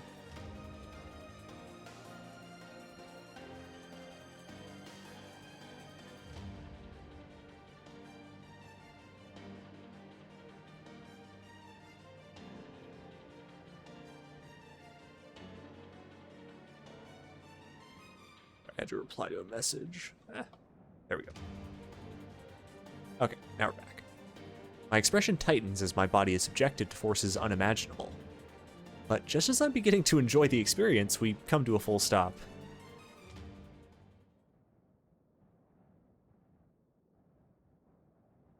We're atop a tall building that provides us a panorama of the city. A rooftop garden concealed from unwanted eyes, yet here we stand. お前なんて無茶を The abrupt up and down movement has me heaving to catch my breath. My chest hurts. I'm sure the blood pressure spike was bad for my heart. Even though there was no change in air pressure, my whole body is rigid from coming to such an abrupt halt. It's like I've got the bends. 見て、あそこよ。見ろって何 I don't manage to finish the thought. For a moment, I even forget about my racing heart. It's all on fire. Our city, this place that I know so well. Its familiar buildings are awash in a sea of flame. My eyes adjust to the sight, and I see the tragedy play out in full view.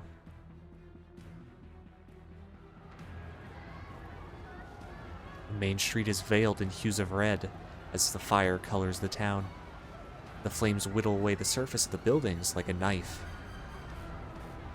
An unholy river of flames with that man at the center of it, all basking in the rain of blood as he sates himself. There are silhouettes spread out in front of him. Police officers have him surrounded on all sides to stop his onslaught. The muzzles of their pistols flash as they all fire on cue. Vlav doesn't flinch in the slightest. He likely hasn't even noticed the police's presence. More silhouettes step out from the flames behind the monstrous man. Flaming zombies. Some of them may have been alive mere minutes ago, but now they're little more than shambling corpses. They approach the police officers, as if begging for their help.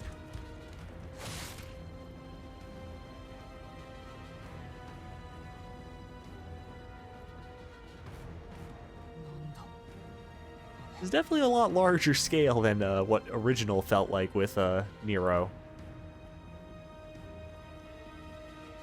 Definitely, it's different. A little less intimate, let's say. Utter disbelief coats my voice. It's too late to turn back now. All the urgent bravado I had for this mission was bleached away by the sight of the town. The only thing left is pure horror. So this is a vampire's true power. Power that enables him to kill people just by existing. And we're supposed to defeat him? いないわね、教会の連中。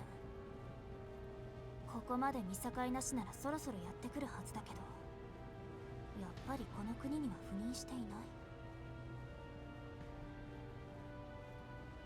Yes. Surely. でも、その割にはきっちり交通規制はしているし、ここの大工場、実践派じゃなくて制服組なのかしら。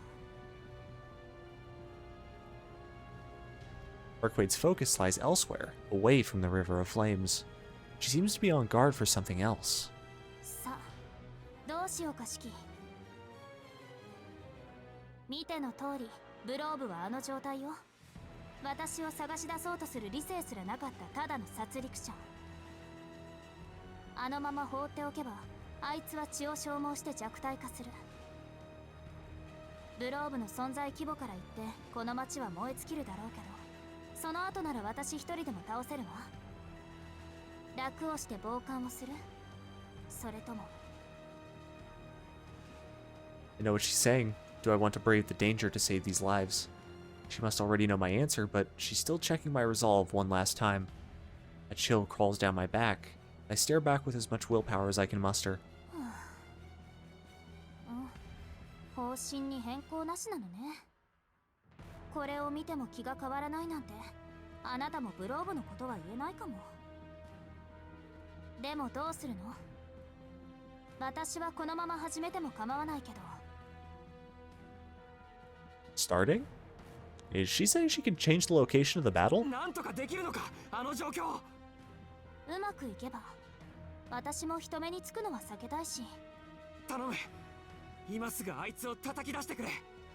了解。ならあいつごとそこに落とすわ。あの下なんか空洞みたいだし。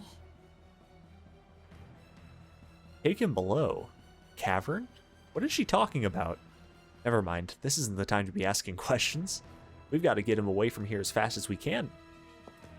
でも約束は忘れないで。ちゃんと後からついてきてね。 Before my mind has time to catch up with all she said, Arkway jumps.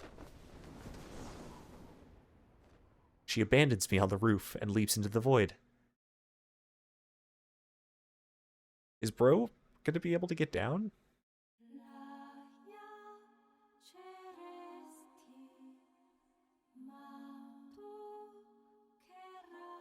Ooh, I really like this song. Okay, this is a good one. There she floats, like a beautiful pale flower caught in the breeze. A flurry of air catches her body as she falls from the rooftop, unfettered from the chains of gravity, unanchored by nature's laws. Instead of falling, she rises gently. Like a ship in the wind, she sails across the night sky. Oh, yo, it's the stream thumbnail. I can't even be surprised. She's like an infant incarnation of the planet. Some kind of archetype Earth, as it were. Every fluctuation that plays across its surface belongs to her. All of nature's blessings, all its fury. That which nurtures life and that which destroys it, both are hers to wield, to embody. よーし。 Oh, I get it. This is where her Noble Phantasm animation comes from. The beautiful flower swivels her body away from the moon. Her attention shifts from the skies to the ground. It is time for her unbound chains and coiled up anchors to slam into the ground. Below her is the concrete castle, spewing sparks of flame. せーの。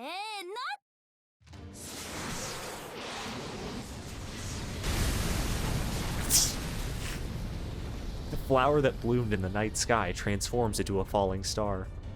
The moon lily becomes a tempest to blow away the conflagration. Good word, I like that word. She's a human missile.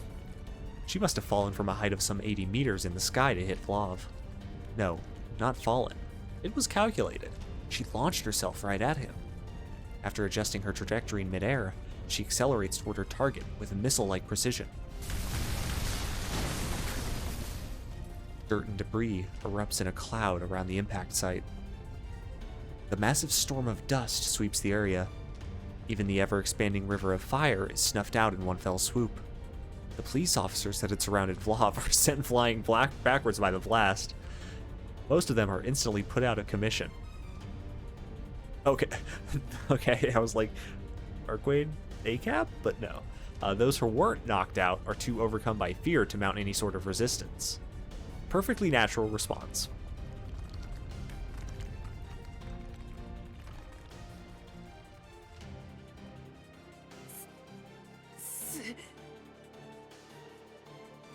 The dust settles. Sorry. The dust settles, unveiling the scene below. Or what's left of it, anyway. Arcwade's attack didn't just take out Vlav, she plunged into the earth and shattered through its surface, taking a section of the station's north exit and a good chunk of the shopping district down with her. So this is what she meant when she said she'd take him down. The crater's got to be at least 40 meters deep. Oi. Feels like I'm witnessing some spectacle of nature on par with the Amazon rainforest or Niagara Falls. 少しは加減しろ、あのバカ！ course, this isn't praise. あーでもすごいなクソ偶然かそれとも計算か From my vantage point on the rooftop, I don't spot any casualties. Police officers outside of the blast zone come rushing in to tend to their unconscious brethren. They then set out to withdraw from the area. As a result, the vicinity is completely cleared of human life. She's one hell of a force to be reckoned with. Was that Vlov's fire? Maybe Arcade missed her target, or Vlov managed to dodge just in time. Either way, he's still alive. What a monster, surviving a blast like that. But something is chasing him down within the flames. A burst of white flashes from within the cloud of dust, pushing back against him. You're gonna come in after me, okay? Arcade's words echo in my mind. Ah, wrong button. There'll be time to think later. For now, I've got to get down from here. I make for the stairs. I cut through the lock on the door with my knife. God, that's gotta be so handy, just like literally like... your eyes are basically a skeleton key, if that makes sense. I hurtle down the stairs by the glow of the emergency lights. My resolve and my breathing are both rendered wild and ragged as I speed downwards. All I have to do is sever Vlov's lines. First, Arcade will fight him and bind him with her chains. Then it'll be my turn. I'll run up to him, cut his lines, and chop him into pieces. Still not saying the word kill. Still not saying the K word. What Arcade did just now was truly amazing. It's no wonder she insisted she could restrain him. That said, Vlov is still alive and well. There's a chance that Arcade underestimated him. And if she did, her wounds put her at a disadvantage. Worst case scenario, I'll have to face Vlov alone. No, that won't happen. We didn't plan for the worst because there was never any need to. Because if Arcade were defeated, there'd be no option for me but to run away. At last, I make it to an elevator. I throw myself inside and slam the button for the first floor. There's no more time for doubts. Even if there was, I'm in way too deep to voice them. I try to take a deep breath and check myself over. Good. Still in one piece. Body still moving. The only parts that feel stiff are my fingers. They're gripped so tightly around my knife that they don't even feel like they're part of my own body. Is this fear I'm feeling? Am I scared of facing that monster? That incarnation of violence? If that's all it is, then I'm fine. At least this proves I'm still in my right mind. This is a creature that can kill just by being in close proximity to someone. Any human ought to be afraid of that. But that leaves one other fear. The real problem. Namely, I'm more afraid of killing than being killed. My breathing quickens. My heart thumps faster in my chest, like it's trying to break free from my body. Zombie jump scare when he opens the door. I arrive at the first floor. Adjusting my grip on my knife, I run as fast as I can towards the crater. Okay, now. I step out of the building and witness the mountain of rubble before me. Slowly, I inch closer to the crater, stopping just short of where the ground caved in to peer over the edge.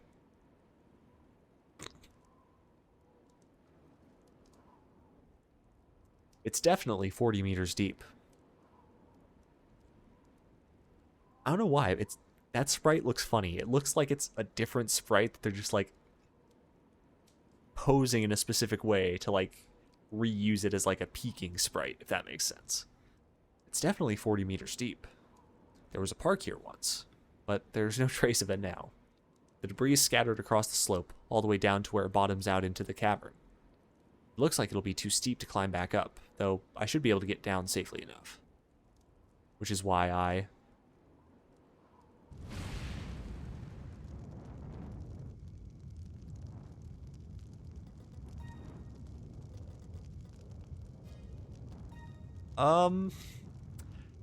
You know, I'm seeing all that fire. I feel like I kind of want to scope things out before I jump down there, maybe?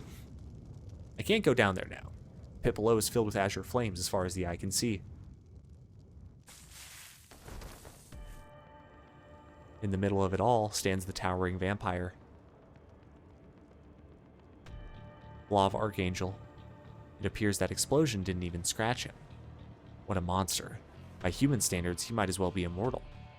But even so, the figure in white still dances circles around him, like a beautiful huntress darting and weaving through an orchard of flame and crumbling rubble. That figure in white is Arcwade. She leaps over the river of flames to close in on Blob.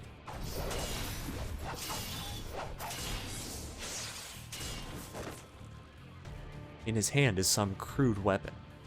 At a glance, it looks like a longsword, but its blade is shaped like a machete. Arcwade, on the other hand, is fighting back against him with her bare hands. She's only got her legs to run and her clawed hands to strike. Yet even so, this proves enough to counter Vlov's machete. He's forced backwards after one tremendous blow. The wound left on his arm is deep enough for me to see the bone beneath. But the sight lasts only a moment. By the time Arcwade slashes open Vlov's flesh, his blood is already flowing over it, repairing the gash. Arcwade warned me about this. Vampires won't die as long as their supply of blood isn't exhausted. It's just like she said. A wound fatal to any ordinary creature disappeared in the blink of an eye like it was never there. He swings his heavy blade without fear. Arcwade is careful not to overextend. She doesn't want to get whiff punished. Whenever she lands a blow, she quickly leaps back just out of his blade's reach. She must be wary of him landing a counterstrike. No, that's not it. Her face says it all. She's enjoying the chase. 死ににくいだけがあなたの取り柄なの27層も質が落ちたものねこのまま奥の手も見せないで私に殺される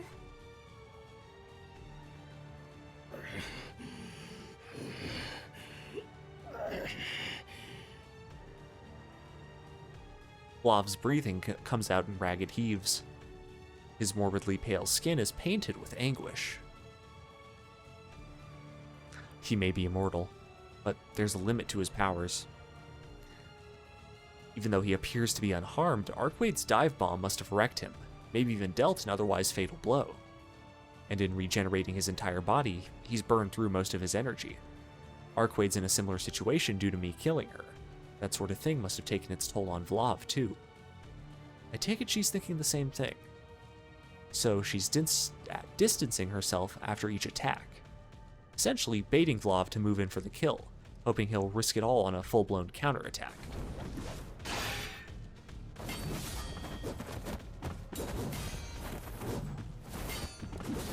The metallic ringing of blows reverberates through the air. Vlov's breathing is a mess. An awful, foreboding chill creeps up my back. Arcwade's got the upper hand, and Vlov is clearly getting exhausted. So why am I feeling so uneasy, watching all this unfold? It's as if Arcwade's claws are no longer hitting him like they were before.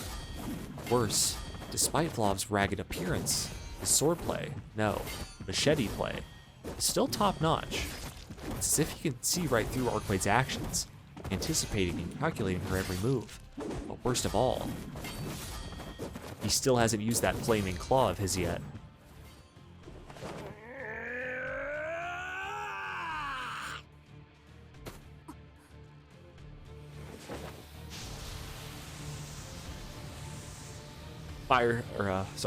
Vlov howls. The fire shudders and soars in response. Swirling several meters high, the flames grow into an inferno that towers over the both of them. They then split into countless blazing branches. The underground coliseum has morphed into a jungle of flame. Walls of fire press in around Arcwade, blocking off her escape routes. At that moment, high above her, melting straight through the rubble, hands composed of heat stretch their fingers wide before slamming straight into her body.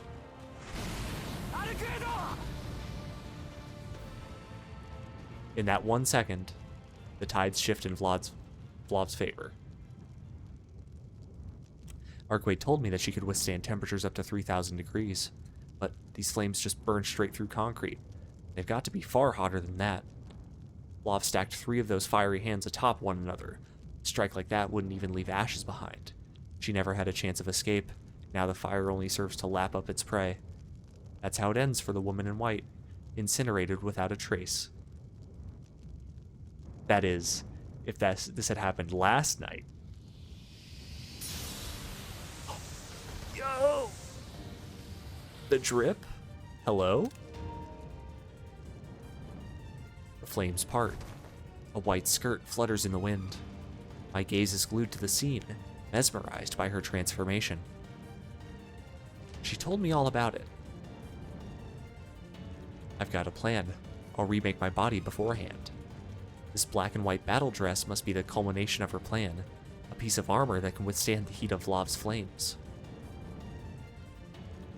I wonder if it looks the way it does because it absorbed his flames, or if Arcade made it that way. Either way, the flames have no effect on her now. Her plan went off without a hitch. Arcade's victory was all but assured once she figured out that fire was Vlav's main weapon of attack back in the hotel. Vlav assails her with more fiery claws.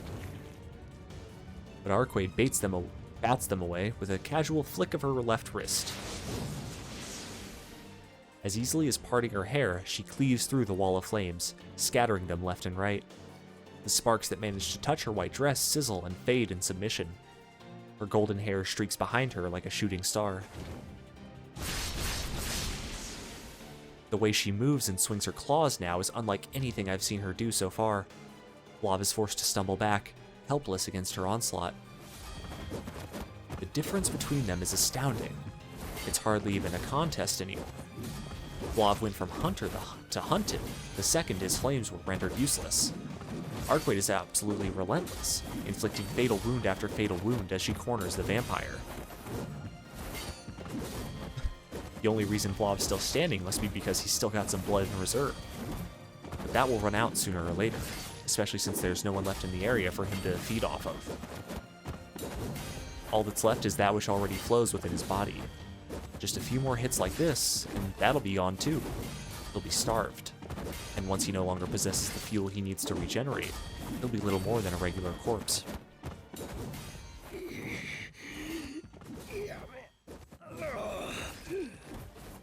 A plea for mercy. Undignified, like a spoiled child. Gone is his skillful display with the machete.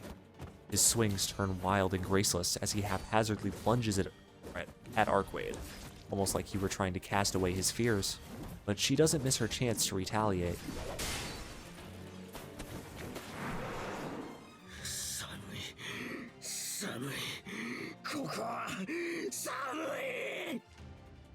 The vampire cries as he leaps into the air. Getting away from Arcade takes every last ounce of blood-fueled power that he has. He flees, soaring higher and higher, aiming past the confines of the crater. Ruh-roh. Even a 40-meter deep crater isn't enough to keep him trapped. It's likely that he intends to scour the surface for more blood to replenish his supply. I'm not about to get eaten, am I? But ivy wraps around his legs before he has a chance to escape. It sprouts from the earth in a flash, tangling itself around the vampire with incredible force, and drags him right back to the center of the hole.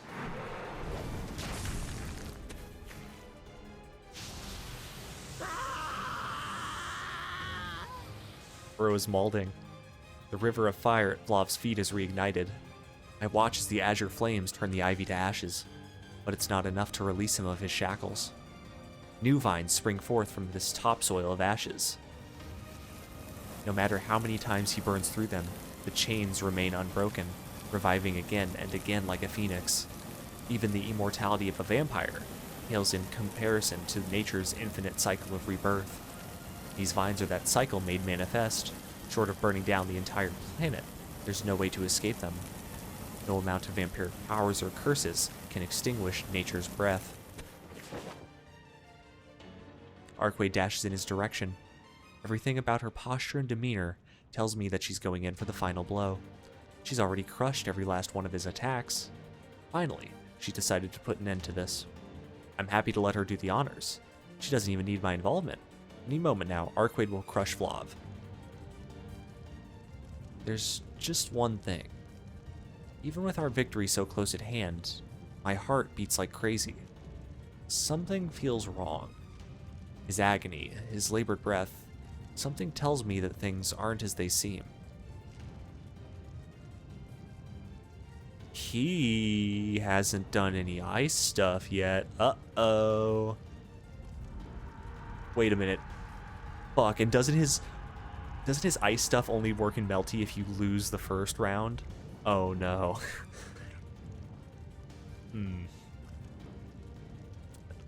The anguish painted on his sallow face is clearer than ever. In this incandescence, he alone inhabits a different world. A white breath, so out of place amidst the fiery sea that envelops him. I know that look in his eyes. It's one of obsession and one of self-preservation. He is both the aggressor and the victim, which is when I realize that we made a huge mistake. バカ。何考えてんだ、俺は。Arquade's victory is already guaranteed. I'd be an idiot to try and interfere now. I ought to sit here and observe. There's no need for me to plunge into that hellscape. Knowing that, I... Oh, okay, that was the last call last time. I feel like... I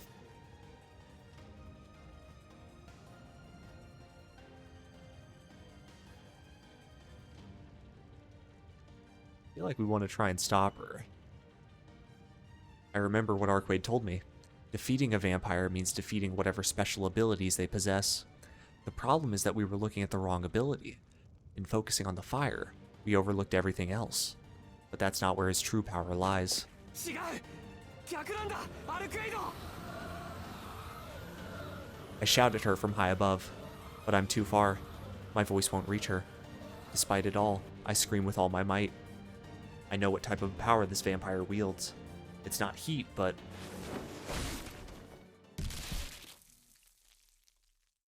Arquade pierces his chest.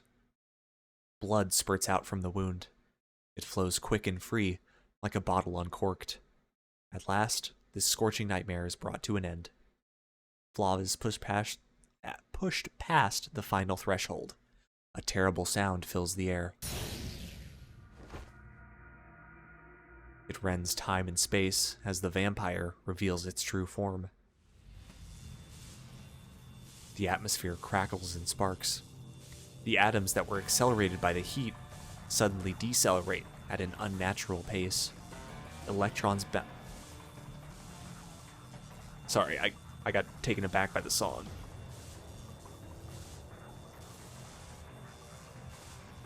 This is like DBZ dub soundtrack music. Electrons bounce off the ultra-cold matter, and with nowhere to go, react with the atmosphere. The blue flames that covered the ground around him were never really flames at all. They were an exothermic reaction akin to vaporization, the very earth rapidly losing heat. 本当に He extends one of his cold-blooded arms. His fingers are spread wide, palm open as if craving warmth. ここは寒い The beautiful huntress is enveloped in blinding light.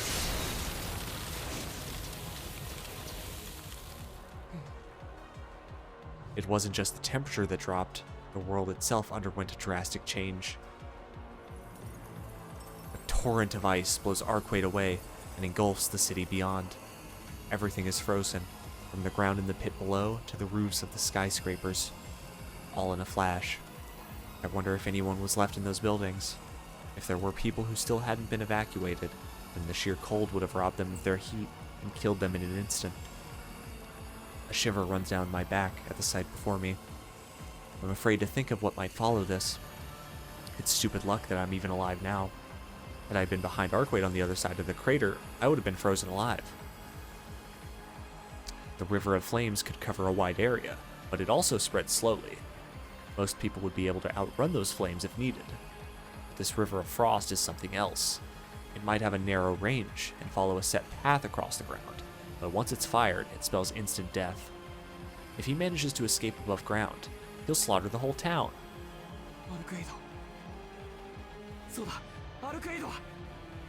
I desperately cling to the hope that she's still alive. She's the only one who can stop this monster.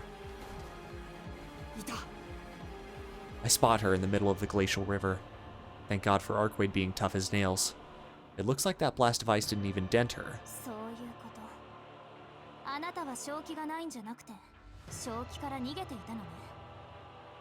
三流の使徒であれ原理を持つ以上は星を打倒しうる。おかげで目が覚めたわ、ブローブ・アルハンゲリ。 Arcwade stands untouched at the center of the glacier. Vlov's gaze is as cold as the ice that surrounds him. His eyes are no longer filled with the same pain and agony as before. They're the eyes of a hunter now, stalking his prey on the snowy tundra. 目を覚ましたのはこちらの話だ。よくも俺からここまで熱を奪ってくれた。 Hatred on his tongue cuts the air like a knife. He hasn't lost the will to fight. If anything, this is the first time I've actually seen him this motivated to battle. そうなら己の幸運を感じなさい、ブローブ。本来なら目を覚ます前に終わらせていたわ。あなたを救ったのは憎たらしい殺人鬼よ。確かに伝え聞いた貴様の姿と今、どうやらここ一番で俺は幸運を拾ったか。忌々しいけどそういうことよ。お互い最後の一撃を残しているだけの低たらく。どちらかが仕掛ければどちらかが消えるだけ。その前に最低限の礼は取ってあげる。答えよ、賠償家畜の我が霊則、その証、根の病巣、大臼のごときその穴から新たな原理をはらんだ種よ。貴様にとって血とは何よ。 Arcwade sounds oddly dire, even considering the situation. Her question sounds like she's condemning him. Even Vlov looks like he was taken by surprise. 慎んで答えよう。俺にとって血液とは断その生命の熱さ。我が凍傷を癒す霊薬、我が世界、我が原理を回すもの。しかり血液がなければ俺はこの寒さに凍りつく。 His tone belies an honest reverence as he clarifies his true nature. 思い出した。人間を嫌い、恐れ、避けようと絶海を漂流し、城を構えた変わり者。27その一人、ゼリア・アッヘンバウム。1000年を超える原理を持ちながら子を作らずに領地を治めていたと聞いたけど、つまり殺して奪ったのね。そうだ、俺は後継者ではない。ただの騎士だ。騎士だった。永遠など俺には手に余るものだ。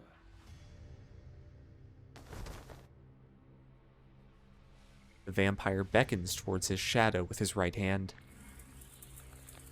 Oh, fuck yeah. Oh. Out of his unnaturally stretched umbra emerges a strange and massive weapon. だが、ご当主にとってもそれはより不相応ゆえに奪った。騎士として王を倒し、その王座を簒奪した。今やこの原理は俺だけのものになった。そう、短い王位だったわね。強気だな。空想具現化もできぬほど弱っていながら、俺と正面から打ち合うと。 Fucking marble phantasms. いらない。たかだか死と相手に世界と同化する必要もない。あなた程度、この爪だけで十分よ。 The corner of his lips curve into a smile. His gallant features twist into that of a hideous beast. It's a wry smile, as if to confirm Arcwade's accusation. 最も強き者とは先辺にして偏らぬ。貴様はまさにそれだ。そこまで衰退していながら、まだ俺を上回る余力がある。あらゆる呪い、あらゆる状況に対応する原初の位置。波の使徒ではかなうま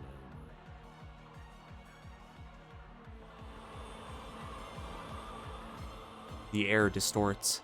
His twisted desires spur the blue haze to lower the temperature even further. But Arkway doesn't hesitate. She's fully aware that a direct hit from Vlov's strange lance could be the end of her, yet she still charges head on. Then, だが貴様は知るまい。かの領土はこの星の一部でありながら、生きるにあたわずと除外された生命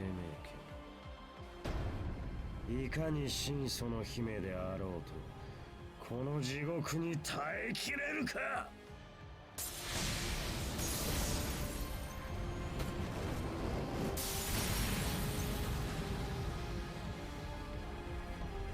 a flurry of ice-cold gusts spread outward from Vlov. Arkwade comes to an abrupt halt and throws up her hands in front of her, as if to protect herself. The wind screeches as it blankets the surroundings, in temperatures approaching absolute zero. And then...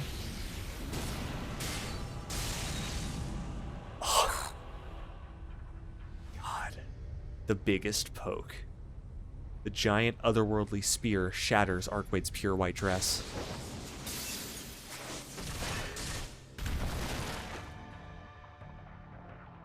The blast kicks up a snowstorm that blocks my vision. My breath turns white as the air around me cools. Yikes. The blizzard clears, revealing Arkwade crumpled on the rubble, a few dozen meters from Vlov. Nothing remains of her fireproof dress. She's gone back to her original form.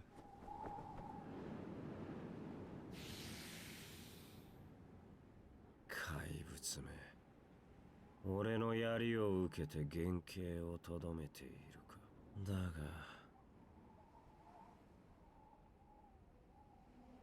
Arkwade lies dead still, but Vlov doesn't approach her. Instead, he raises his hand as if he is signaling for something. The debris surrounding Arkwade creaks and crumbles. Beneath the rubble, the clawed hands of zombies scratch and groan as they crawl out of the dirt. この狩りはもはや俺のも。女の死体を拾ってこい。その順応性。あらゆる苦しみを上回る万能の血を。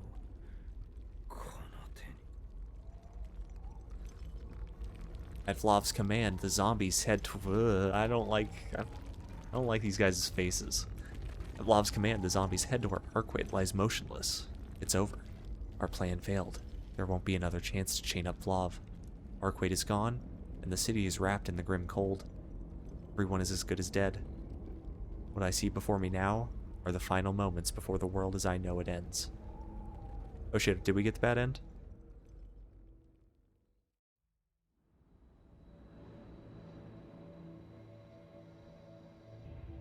The cold feels like razor blades on my skin. Oh wait, okay, no, maybe we're fine. My body temp... Yeah! I'm always gonna pog whenever they play one of the 12 songs from the original. My body temperature is dropping rapidly. Even living is a challenge in this extreme weather. My brain's gears grind as the pressure in my skull rises. I claw at my chest, feeling like my heart might explode any moment now. I give myself 2 more minutes at best. The horde of zombies is closing in on Arkwade. Despite the freezing cold, the scene reminds me of midsummer. They're like a file of ants marching towards some spilled sugar under the scorching sun. They'll kill her. They'll tear her limb from limb, just like I did. Oh, those are slashes, not italicized eyes. Okay. Just like you did once. Yet I stand here, watching it all unfold from the safety of the sledge. At this rate, they'll... At this rate?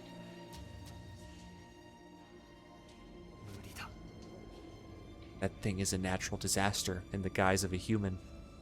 We never should have gone after him. It was the height of arrogance to think we could defeat him. What was I thinking? That we could stop him from killing more people? That we could solve this without any more casualties? What a joke. We never should have confronted him. If we had just let the whole disaster blow over like a typhoon, at least he might have stopped it burning the city to the ground.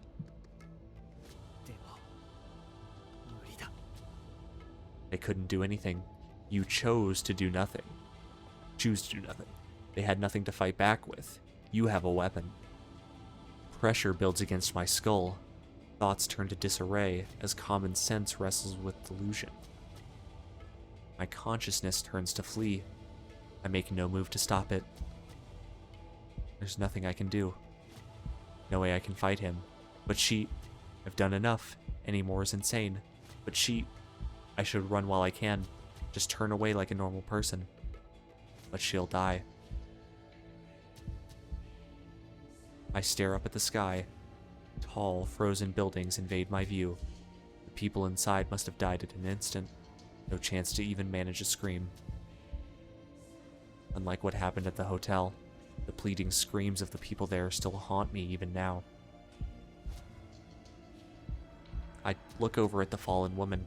The corpses inch closer and closer to her, moaning and drooling. Even now, the river of ice continues to expand, all while the vampire watches over his dominion of death with absolute indifference. My head splits from the pain.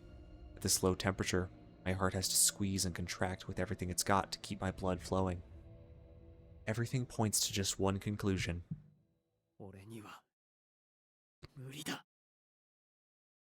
Every trickle of fear that sinks to the pit of my stomach churns and turns, coagulating into a mess of fury. I may be defective, a laughingstock, stupid and naive, because despite all of that, I still can't bear to stand by and watch this happen. I remove my glasses. I cover my mouth with my left hand to stop what remains of my precious body heat from escaping through my breath. I've got maybe 3 minutes. That's all the time I'll have until the fire within me burns out. Yeah. It's not that I lack motivation. That's just a realistic assessment of how long a human can survive down in that pit.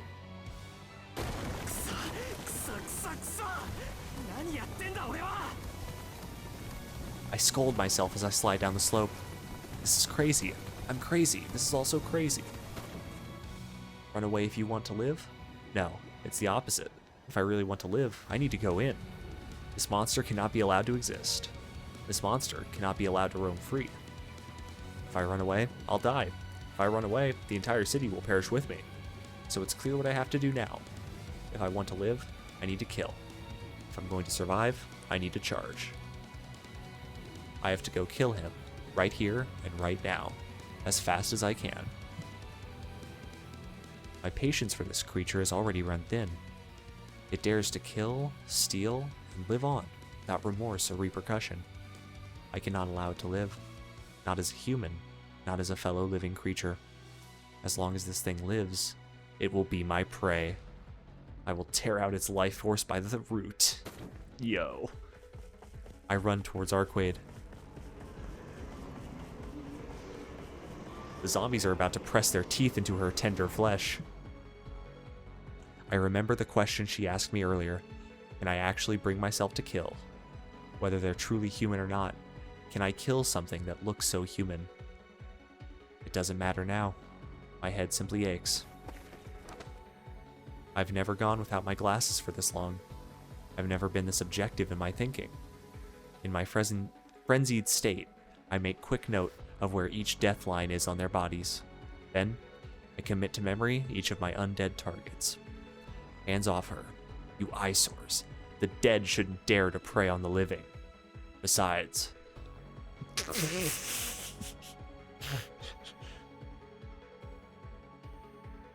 That's my goat right there. That's my boy. She's my prey. Mine alone. I cut through lines on the 3 of the zombies like they were butter. Each neatly splits into 3 pieces and drops to the ground, dead. It was almost too easy. With their attention focused on Arquade, they were completely defenseless. I make no attempt to touch her. I just call out to her as I kill the 4th.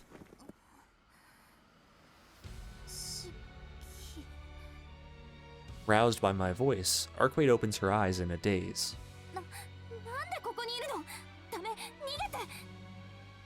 She pushes herself off the ground, but the toll on her is evident from her face and posture. She's come to, she's alive, though her wounds haven't healed. It looks like Arcwade won't be able to move anytime soon. She's the one who ought to be running away, not me. Unfortunately, I don't exactly have it in me to get her to safety. よし元気だなならいいできるなら援護してくれ援護ってあなた一人でやる気っていうか正気正気でこんな真似できるかいいか俺にとってここは海の底だ3分しか時間はないだからその間に今度こそ俺とお前で奴を殺して終わらせる Knife in hand, I dash ahead, leaving Arcwade behind. I look over to Vlav, quickly calculating the distance between the two of us. About 40 meters. 6 seconds before I reach him. He still hasn't noticed me yet. 3 more seconds. I can't waste any more time observing him. I've got to end this with one final blow. My body is already suffering from hypothermia. I've got 3 more minutes until my mind and body shut down entirely. But I have, at most, 1 minute before my body starts to falter, and I can no longer move freely. That's plenty, though. I can already see the lines that'll let me kill him where he stands. He finally reacts. He shifts his gaze towards me, with all of the disinterest of the man about to wave off a bug. The gigantic lance he used to skewer Arcwade is gone too, which makes sense. I'd be worried if it wasn't. In Vlav's eyes, I'm nothing. I might as well be one of his useless zombified minions. He sees me as no more than Arcwade's incompetent bodyguard. Why stain his spear when he could just as easily crush this insignificant human under his boot? That gives us our chance. All I can do is catch him by surprise. He's already spotted me, so getting him from behind is no longer an option. But that doesn't mean a surprise attack is out of the question. He doesn't know about my eyes. He'd never fathomed that a mere human could possess the power to kill an immortal vampire with a single strike. 2 seconds. It's my only chance, my one shot to cross the boundary between life and death. Focus. All I need to do is dodge his first move. As long as I can do that, then my gamble will pay off, and I'll be able to cut through his lines. 1 second before I reach him, just as I'm about to get within slashing distance, we both jump back from one another at the same time. We never even got within each other's reach. 2 factors brought us here. First, I made a misstep. The cold air concentrated around him prevents me from getting near. The closer I get, the duller my body and mind become. At the speed I was going, I'd have lost consciousness as soon as I was within 2 meters of him. One more step and it would have been over for me. I've lost the element of surprise. It just is impossible to sneak up on Vlav and kill him. But I can live with that. Failing the ambush was something I had accounted for. There's one other problem, though. Problem far more deadly. That bastard. My rage throbs behind my temples, mixing with the headache from going without glasses for so long. I still can't believe it. He somehow managed to read me. He must have some kind of intuition. A primal instinct to survive that would put any wild animal to shame. He should have had no reason to fear me, yet he somehow sensed that I have some method of killing him. In that perilous instant, he recognized me as a threat, leaping away without another moment's thought. I was like, what the fuck? I jumped back around 2 meters, but his retreat was on another level. He had to have pulled a full 30 meters back. I suppose 30 meters must be the minimum safe distance for a vampire. It's almost hilarious just how different a scale we operate on.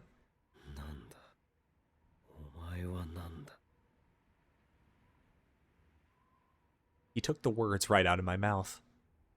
My luck has quickly gone down the drain. He'll never let me close this gap between us again. I've recognized that I won't be able to take him down. Whereas he's figured out that I possess a way to kill him. From here on out, it'll be...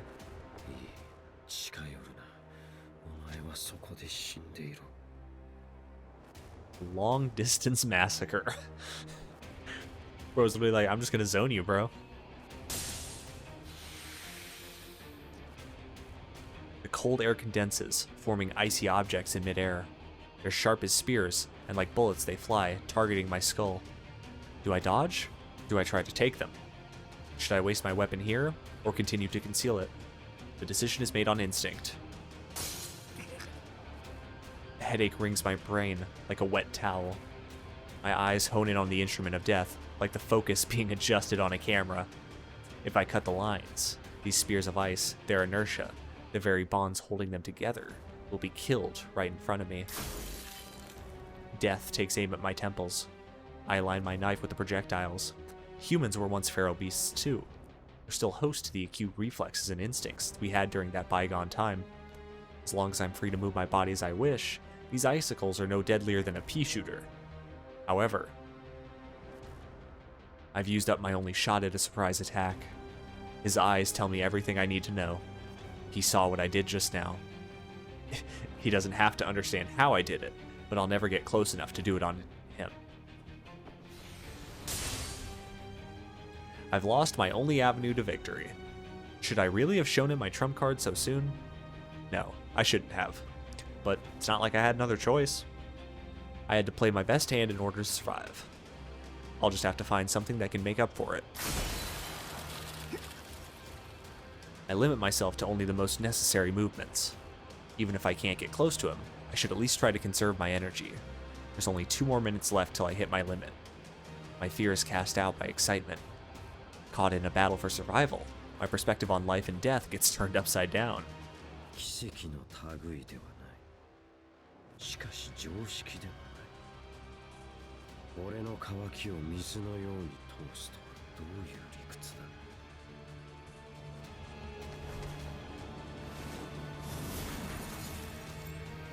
There's a brief lull in the onslaught of icicles. He hones the waves of cold air into singular points, creating a maelstrom of ice. 死がただ死ね。あまり俺の胸を躍らせるな。Give me 1 second, I will be right back once again.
And we're back. Sorry, I've been tearing through my water. I'm a thirsty little boy. Why did I say that? I'm so tired. The frozen javelins are launched in my direction, as if from a trap thrower. I slice through each of his icy bullets. With Arcade behind me, I've got no other choice but to cut down every projectile he throws our way. It takes about 1.5 seconds for his frozen spears to close the distance between us. As long as I'm able to move my body, I can continue fending off his assault. But in the meantime, I need to come up with a plan. Vlav hasn't moved an inch. Why? There's no reason for him to hold... Oh, yo, I love that you can see the reflection. There's no reason for him to hold back now that he recognizes I'm a threat, which leaves me with a hypothesis. He's frozen in place not because he thinks he can finish me off from afar, but because he can't move when he's in that state. Arcade has cornered him already, leaving him without blood to fuel him. This freezing aura that surrounds him is more like the final defense mechanism of a monster on the verge of death. It's a wild theory, but it's one that fits the present situation. Trapped and unable to move, Vlav desperately throws accursed icicles every which way in order to cling to life. In the end, it doesn't matter if he runs hot or cold. All creatures ultimately perish when in his proximity. If I were within 10 meters of him, I'd freeze to death in 2 seconds. I'm gonna collapse in no time. I'll meet my end like a lost traveler on a snowy mountain, doomed to drift off to sleep and never wake up again. When a human's body temperature exceeds 34 degrees or drops below 34, or exceeds 43 or drops below 34, brain cells start to shut down. But I can't lose myself in the details. I have to look at the broader picture. I cannot let my thoughts distract me. My duty is to slice my knife through whatever comes my way the second I see it. I do have to revise some of my earlier assumptions. Yes, the cold he emanates spreads out in all directions, but after a closer look, I'm not certain the density is uniform all the way around. The ground seems coldest. That must mean there are temperature disparities in the air around him. If he has a weak point, that's where I'll find it. His blizzard may act as it. Sorry, excuse me.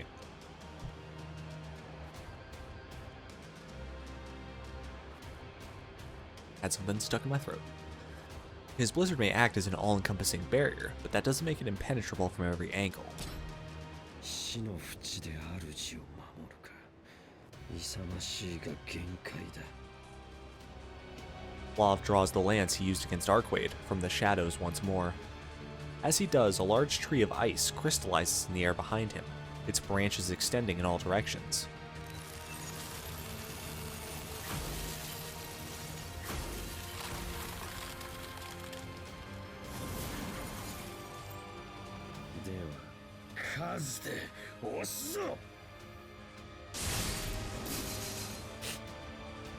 His attack interrupts my analysis. I focus again on intercepting his projectiles. There's no way I can kill all of the icicles this time. I'll have to take a hit. No, I can't let that happen. It's too soon to give up. I can't afford to take the slightest graze. Bleeding here would be death. The unforgiving cold would strip me of life before the minute was out. So I have no option but to kill. One way or another, I must. I reboot my consciousness and see the lines. Only the lines.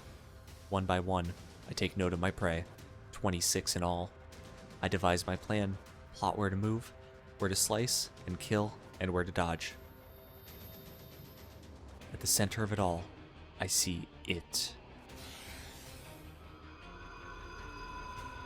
That which far transcends all of the lines of death surrounding it. A perfect point from where the lines are born, the place where death converges. The wall of death closes in on me. But just now, I saw it. A glimmer. Just as I'm going to die here, so too does the possibility exist of him dying. Bro's going sicko mode. But I've already reached my limits. Shiki Tono is out of ways to ensure his survival. The icicles rip through the flesh of my left thigh and the right side of my abdomen. Precious heat is robbed from my extremities. My ligaments scream as each sudden stop chews away more muscle fibers. The cells within are instantly destroyed by the ultra-cold temperature. My fingers grow numb. I can barely move my limbs. This is it. The chance at victory slipping out of sight. Whether he finishes me off or not, I'll be dead within a minute. If Vlav or Arquaid or anyone else were watching me now, they'd think the same. I'm sure of it. But no one believes it more than me. So then why?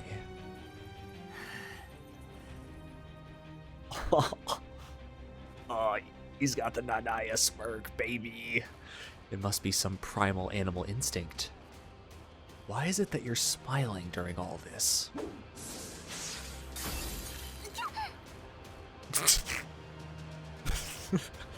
An icicle strikes Arquaid in the face. Fuck. I forgot to account for Arquaid's position behind me. Looks like it only managed to graze her, but she has one hand over her face, rubbing the spot where she was struck. What kind of person takes a hit like that to the face and comes out with barely a scratch? I'm reminded once more of just what a monster Arquaid is. She buries one hand into the ground and pulls out a massive slab of earth as easily as someone might dig through sand with a shovel. Then, as if to rebuke Vlav for the pain he caused her, she flings the rock in his direction.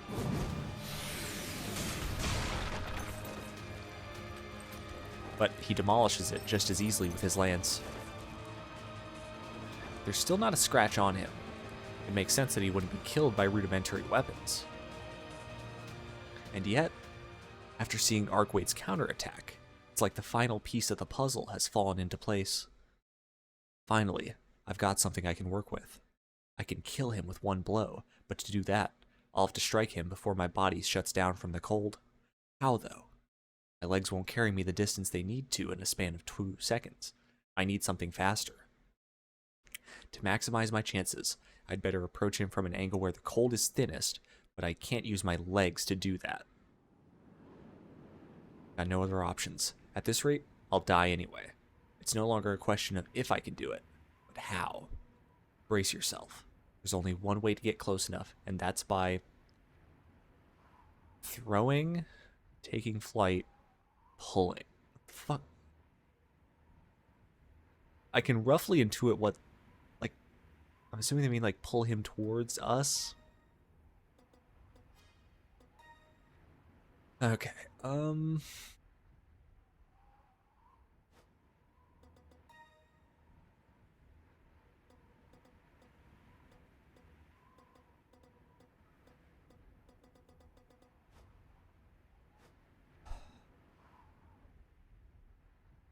so I do remember earlier he said he noticed that it was less bad in the air, taking flight.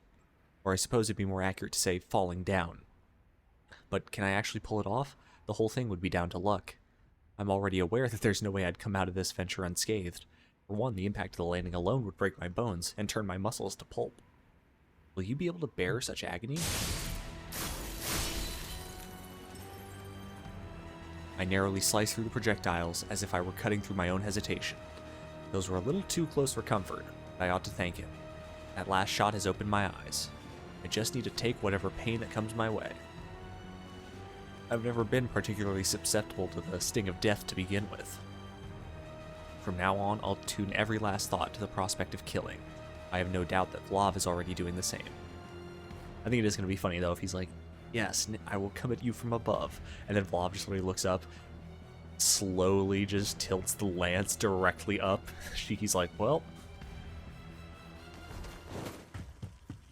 I turn around and run toward Arquaid, though doing so depletes me of my last reserves of energy. I couldn't take one more step if I tried. My enemy is 50 meters away from me, but that's fine. Horizontal distance doesn't matter here.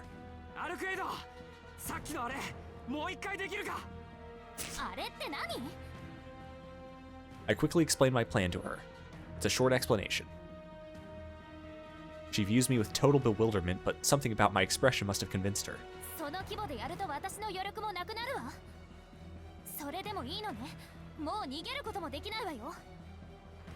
I nod, indicating I've accepted the consequences. I don't even have the energy to talk, and I'm honestly shocked Arquaid was still considering the possibility of escape.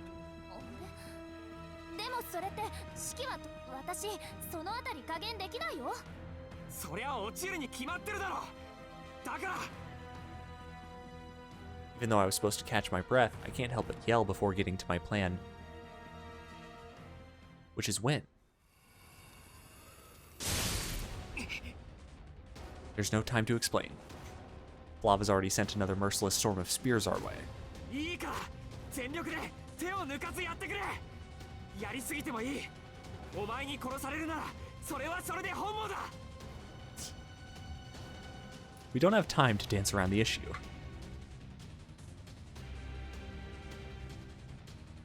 I take my eyes off Arcade and focus on our enemy. Behind me, Arcade perks up in response to my order. 任せて私が指揮を勝たせてあげる I crouch down in front of Arcade. There, I press my knees and palms flat against the ground. An unseen arm runs beneath the surface. Arcade unearths another slab of rock just like before. No, it's on a whole other, different scale this time. The entire terrain crumbles and shakes. She loosens a massive swath from the ground.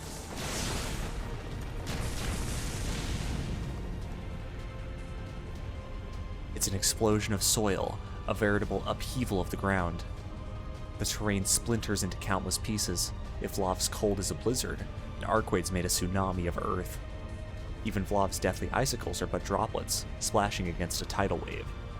Soon, the 50-meter-high wall of earth will crash into him with the full force of 7,000 tons. Yet the knight doesn't flinch in the face of the looming calamity. He pierces through the wave of gravel with a thrust of his steel lance. Between the falling debris, he must have noticed that Arcade, having used the last of her strength to pry apart the bedrock, was now on her knees, and that the imminent threat was nowhere to be seen among the earth and sand. Yo, this is just like Hunter x Hunter. Staring down the towering wave, his instincts returned to him. To be precise, they had returned 2 minutes prior.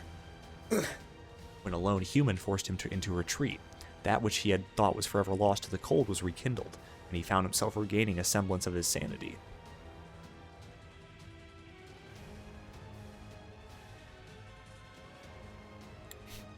This human has the means to kill me. I know not how, only that he does. A lingering instinct of a man once whole. There's a good shot at his eyes. The intuition of a warrior, honed and tempered during the Dark Ages, suddenly broke free of the curse plaguing his body. The deep-seated pride of a knight, built up over a mere 2 decades, had won over the madness of a millennium. He understands all too well this is nothing short of a miracle, but such things are fleeting. This delusion of the mind will end once he kills the human. It will regress to being a dream of the dead, never to see the light of day again. In a matter of moments, the human joy he finds in the thrill of the fight will be buried by a haze of frost. But that's why he intends to relish the development. He understands the enemy's intention. He'll mask his approach using the debris as cover. He's seen the human's weapon. He knows it can cut through things. Surely, the human will use this wall of dirt as a door, burst through it, and encroach on his territory. He readies his lance. The wall of dirt towers before him. Under normal circumstances, he would shatter the wall, and his concealed foe with it. There is no need for him to adapt to the enemy's tactics. His preferred method of warfare has always been to offer no quarter and crush all resistance. He still has plenty of energy remaining. 10 people's worth of the finest blood. Yet, the vampire remains obstinate. それはできない。この魂を消費することだけは決して。 It is his warmth. In order to burn, he will preserve this blood for all eternity. He does not mean to make light of the human. He has already realized that the foe he faces is an outlier. He is more than aware that if the human gets too close, it will be the end of him. Yet, there are things even he is unwilling to relinquish. Fully aware of his own heedlessness, he thrusts his lance forward, using 50% of his remaining power. The giant wave of debris breaks apart immediately on impact. Oh, that's fun. There's a bug on my wall.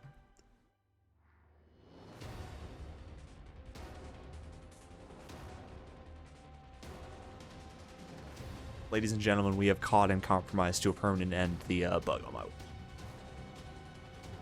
That only takes care of the rocks to his front. The blow ensured his immediate safety, and nothing more. He knows that it would do little to his foe.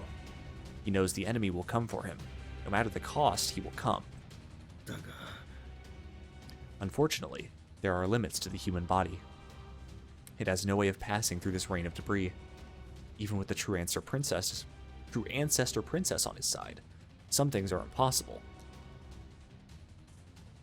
When the earthen waves break and the downpour ends, so will the life of the human. As long as he can find the boy, an ambush is impossible. Vlav opens his eyes.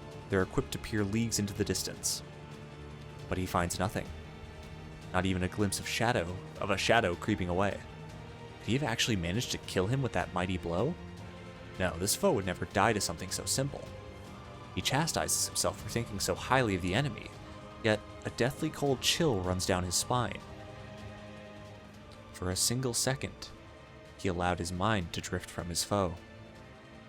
He knows that the enemy will come, yet if he is nowhere to be found, then the knight's premise must have been faulty from the start.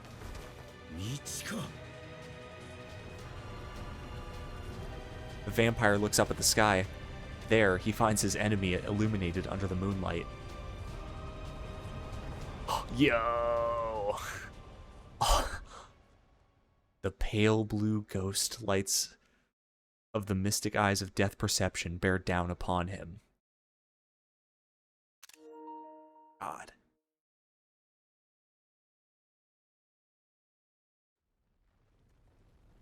Arcwade's aim wasn't just to bury Vlav in debris, it was to lob this boulder into the air.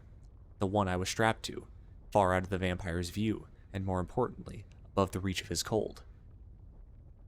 30 meters below me, the tidal wave of Earth is demolished by Vlav. What remains is just him, me, and the vast open air between us. I steel my nerves as I revisualize the outcome. If I manage to do this, Shikitono will lose both his legs. Even if I survive, I'll never walk again. The certainty crystallizes in my mind's eye. But I don't let that bother me. If I can brace long enough to survive the next 2 seconds, then the result will be well worth it.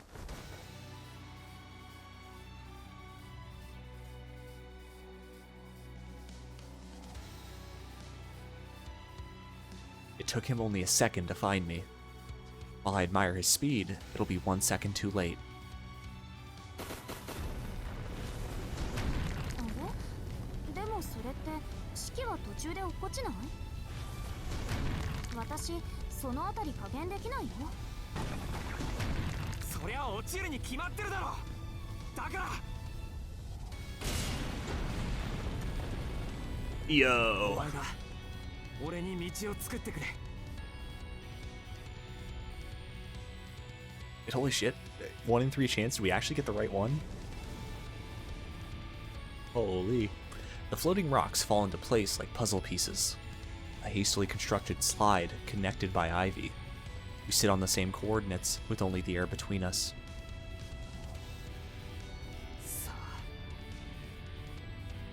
I calculate my chances of survival. Before I get started, I confirm my target. My route is plotted. A one-way path. 30 meters in 2 seconds.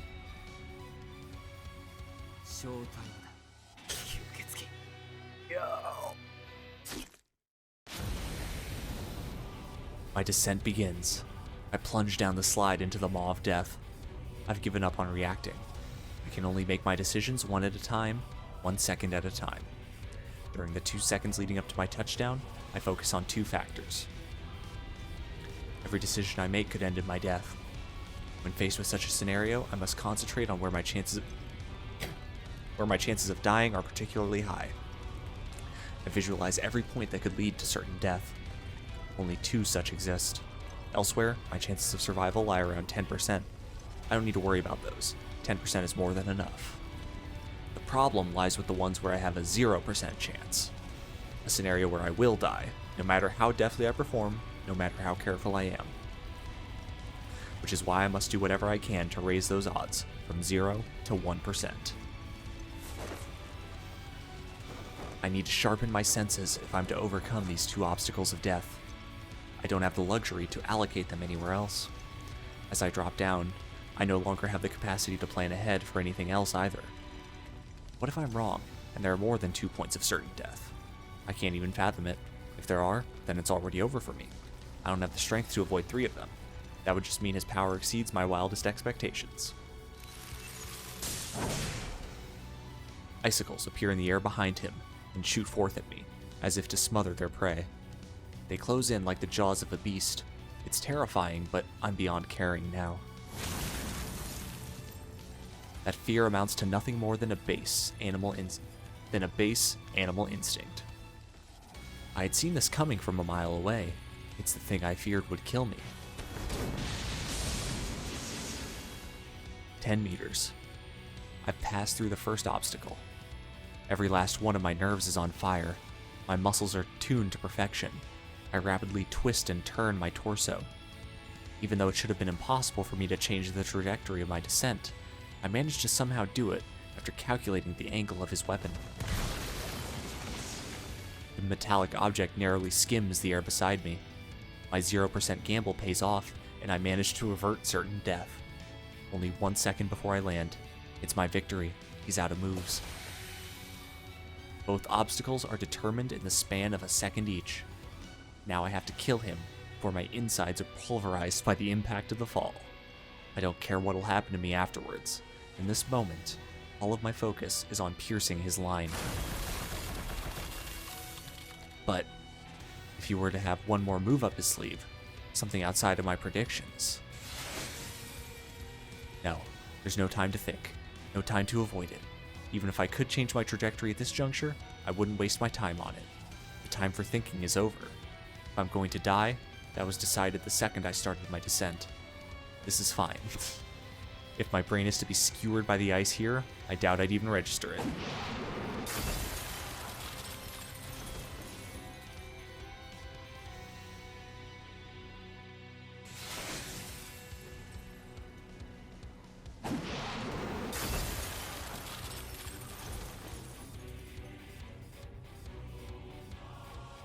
Was that a black key?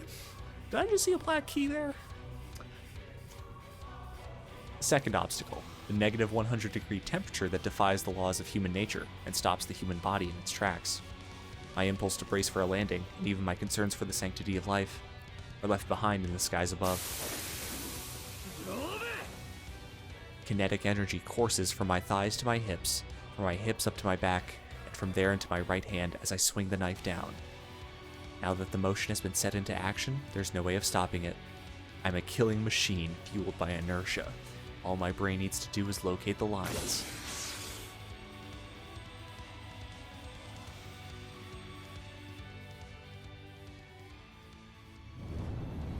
At the center of it all, I see a light, a vortex of swirling atoms, the certainty of life's eventual end, a place of pure death that pulls in everything inside like a black hole.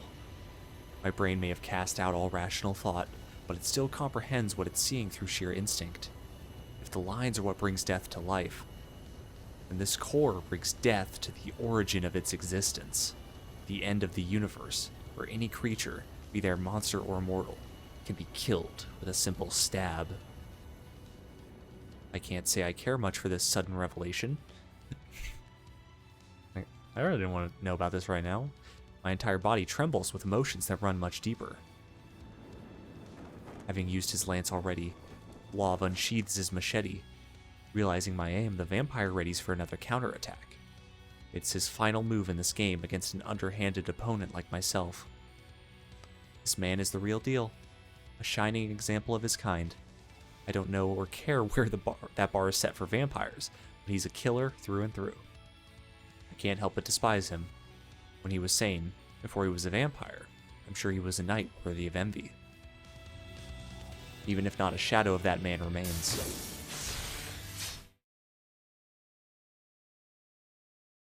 But he will never get the chance to bring his blade against me. I turn, dodge, then twist.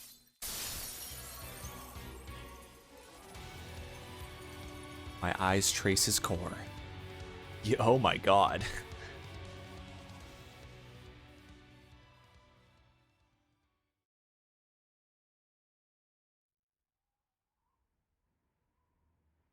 In an instant, the surrounding temperature returns to normal. The cold wave disappears alongside its master's life force, but the man still remains upright at the center of it all. Dazed, the vampire speaks to himself. この傷は知らない。この喪失は思い出せない。この言語化できない大気の肌触りはいつか失った何者かだ。I don't know what he's saying. I don't even know the language he speaks. But his tone is gentle, like that of a poet extolling spring. 痛みも寒波も感じない。恐ろしいが懐かしい。これではまるで僕は死人になったようだ。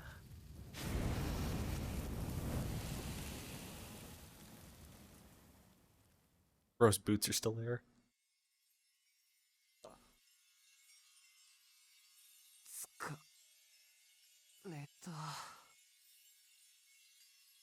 Bro went through it. My body drops backwards onto the ground, but my heart and lungs cry for joy as finally, at long last, I begin breathing normally once again. I can't move either arm. Can't even tell whether I'm still holding my knife. All I can be sure of is the throbbing in my body and my rapidly fading consciousness. It's a blessing in disguise. My pain is overtaken by numbness. It feels like the bones in my left leg, which I landed on while falling, carved in with a saw. Ugh. Normally, the pain would have me seeing stars, but right now I can't feel a thing.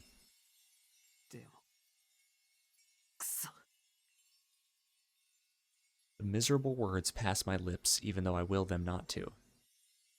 I don't get any joy from having survived.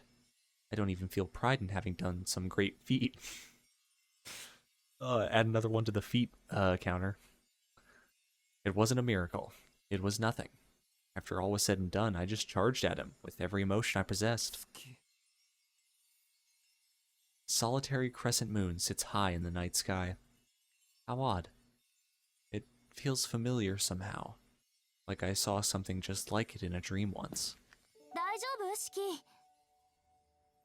Arquade strolls over, as if nothing had happened. まあ、生きてはいる。Feel more dead than alive, though. Even talking hurts like hell.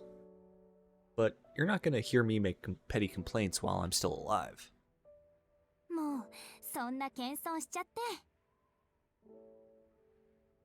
新参とはいえ、シキはその一人を殺したのよ。もっと胸を張ってもいいのに。Arquade seems to be happy on my behalf. Even I know that killing Vlad was a significant accomplishment. And yet, it's not like I actually did anything. His ice has already decimated the city. The body count will likely eclipse the massacre at the hotel by hundreds, if not thousands. This is all my fault. I let it happen again. 死んでないよ。ブローブの呪いなら全部私が防いでおいたんだし。No one died? どういうことだそれ。 Try to fling my body upright, but my left leg screams from the motion. I find myself still on the ground, wincing in pain. ほらほら、ちゃんと横になってないと。それより、 That was convenient. 今の説明してくれ。死んでないって本当に。ええ、ブローブの原理が暴走した時、できる範囲を対流膜でコーティングしておいたの。シキがブローブを殺すのがあとちょっと遅かったらフォローできなかっただろうけど。Arquade casually admits to having done something insanely overpowered. My mind flashes back to, oh, okay, that's what she was doing with her hands. Arquade had paused abruptly just before she was hit by his lance. Does that mean she didn't do that to protect herself, but to protect the entire city? Come to think of it, it's kind of strange that I survived the initial blast of ice at all. Yet I was able to keep breathing even in those Arctic conditions. Arquade must have ensured the rest of the town was able to do the same. And because of it, that happened. This entire time I was only thinking about myself. Meanwhile, she was selflessly protecting the city, even while she knew it would leave her at a disadvantage. なんでそんなことを。お前、人間なんかどうでもいいって言ってたじゃないか。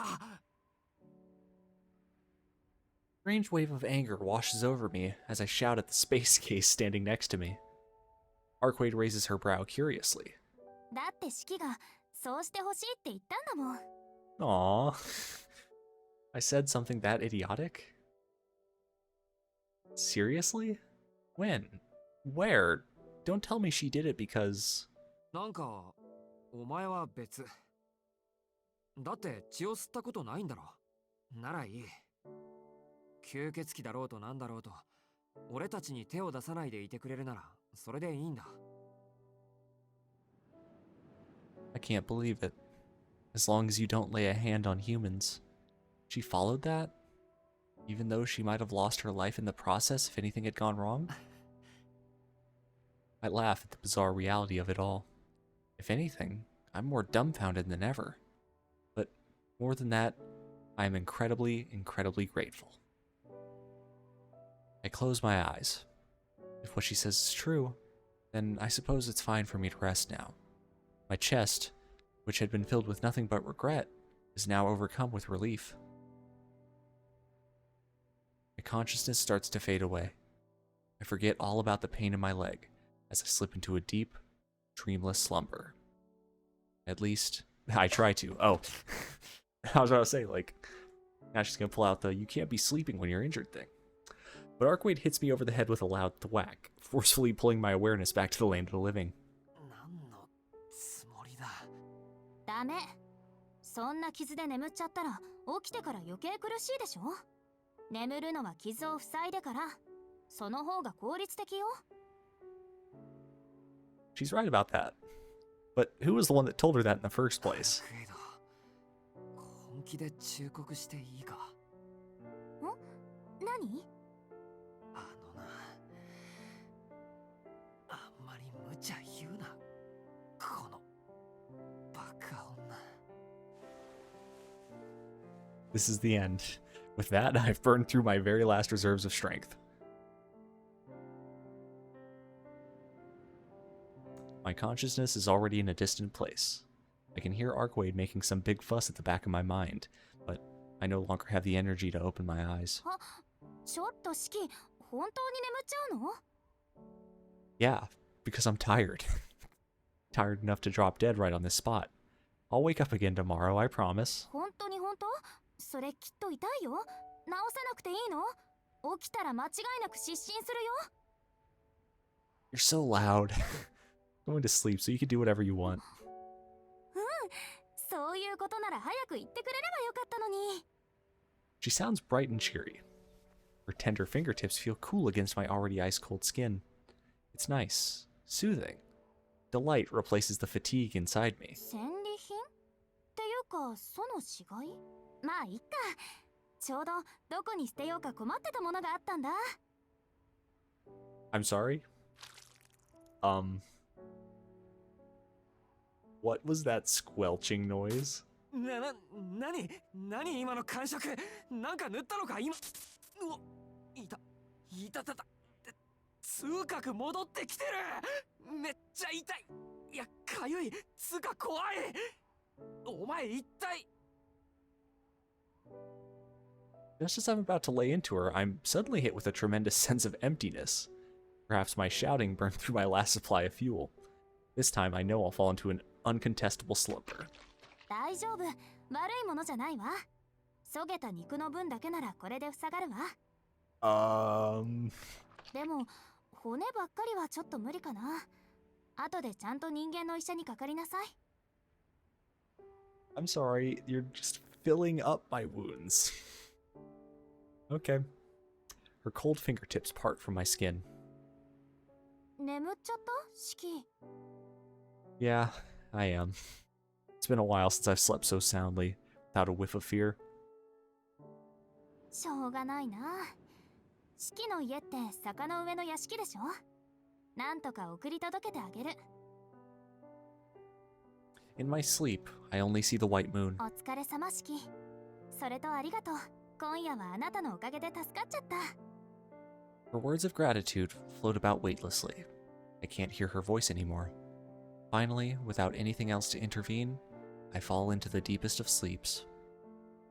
It's about to be me after I end stream, because hopefully we're about to get to the end of the chapter. I committed to doing the whole chapter, so... My ass is sleepy. Oh, come on. A few hours after the blaze outside the station.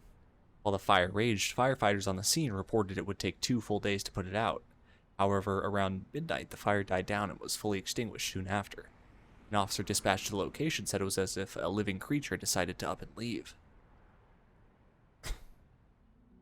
国道305までの交通規制は明朝5時までに解除。高速道路は先ほど規制を解除したとのことです。こちらも現場に残っていた使途の痕跡処理を完了しました。警視庁に向かわれますか、マリオ様。Oh, we're 行 getting... きたかねえが仕方ねえ。この規模の騒ぎはうちでもそうはねえからな。ジジイの名前だけじゃ収まりはつかねえだろう。俺も出向いて誠意ってもんを見せないとな。Fucking potty mouth Anderson over で here. は私も同行いたします。現場の指揮は例の代行者に委任しますか。ああ、なぜか潜入捜査してたあいつツーマンセルなんだよな。下っ端の方は俺のホテルに呼びつけて待機させとけ。あっちの方はできるだけ早く本国に帰らせろ。セオナトールをつっつけばすぐに動く。かしこまりました。ノイ司祭にラウレンティス様の名義で抗議文をお送りします。ああ、ここでの仕事は大体終わった。現場の後処理は誰にやらせてもいいんだが。おい、アンド！お呼びですか、坊ちゃん。 Who the fuck is this dude? いやー、着任早々ついてないっすね。こんなんガス爆発でごまかすとか無理ですわ。どっかのテロ組織に声明でも出してもらえます？そっちはいらねえ。対外的な処理はここの持ち主に押し付ける。叩けば埃が出そうだからな。俺たちの仕事はここにあるとまずいものの回収だ。使途の痕跡は見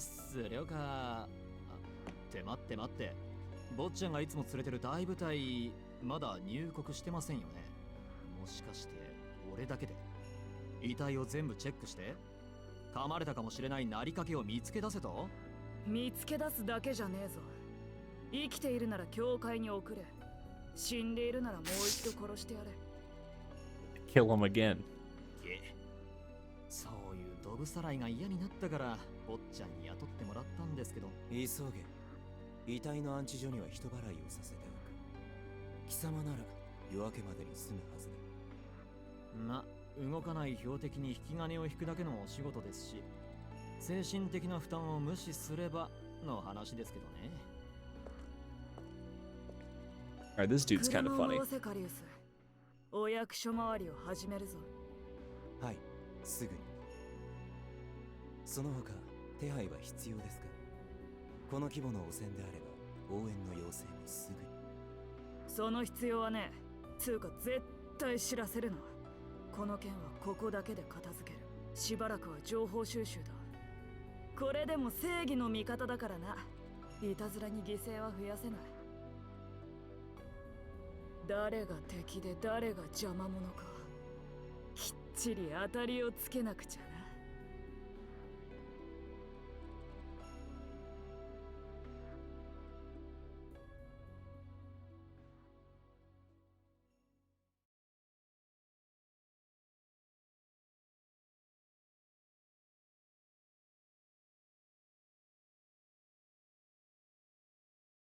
The end of the chapter, please. I think that's the only time. Yes, okay, I was about to say, I think that's the only time we get black screens this long. Oh, Lord. Oh. Interesting. So even now, we're only now just starting the Arcade route. Interesting. Okay, but cool. Glad we got through all that chapter in one sitting. Thank you everyone who dropped by. I will be back tomorrow at, what was it? At 6 p.m. Eastern, 5 p.m. Central. Going to be going live with Bloomin' and Frost again, not for more Yu-Gi-Oh, but this time we're doing a race in the Kingdom Hearts 2 randomizer. So that'll be fun. That'll be my first time doing like a full race against other people, so that'll be cool. So check Twitter tomorrow, or just follow me to keep the eyes open on that notification. Let's see if anyone is live that we can send you on over to.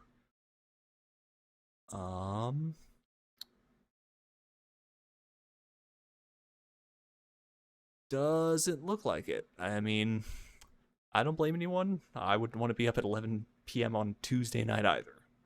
But with that being said, yeah, hope you all have a lovely rest of your evening, and I will see you tomorrow. Later.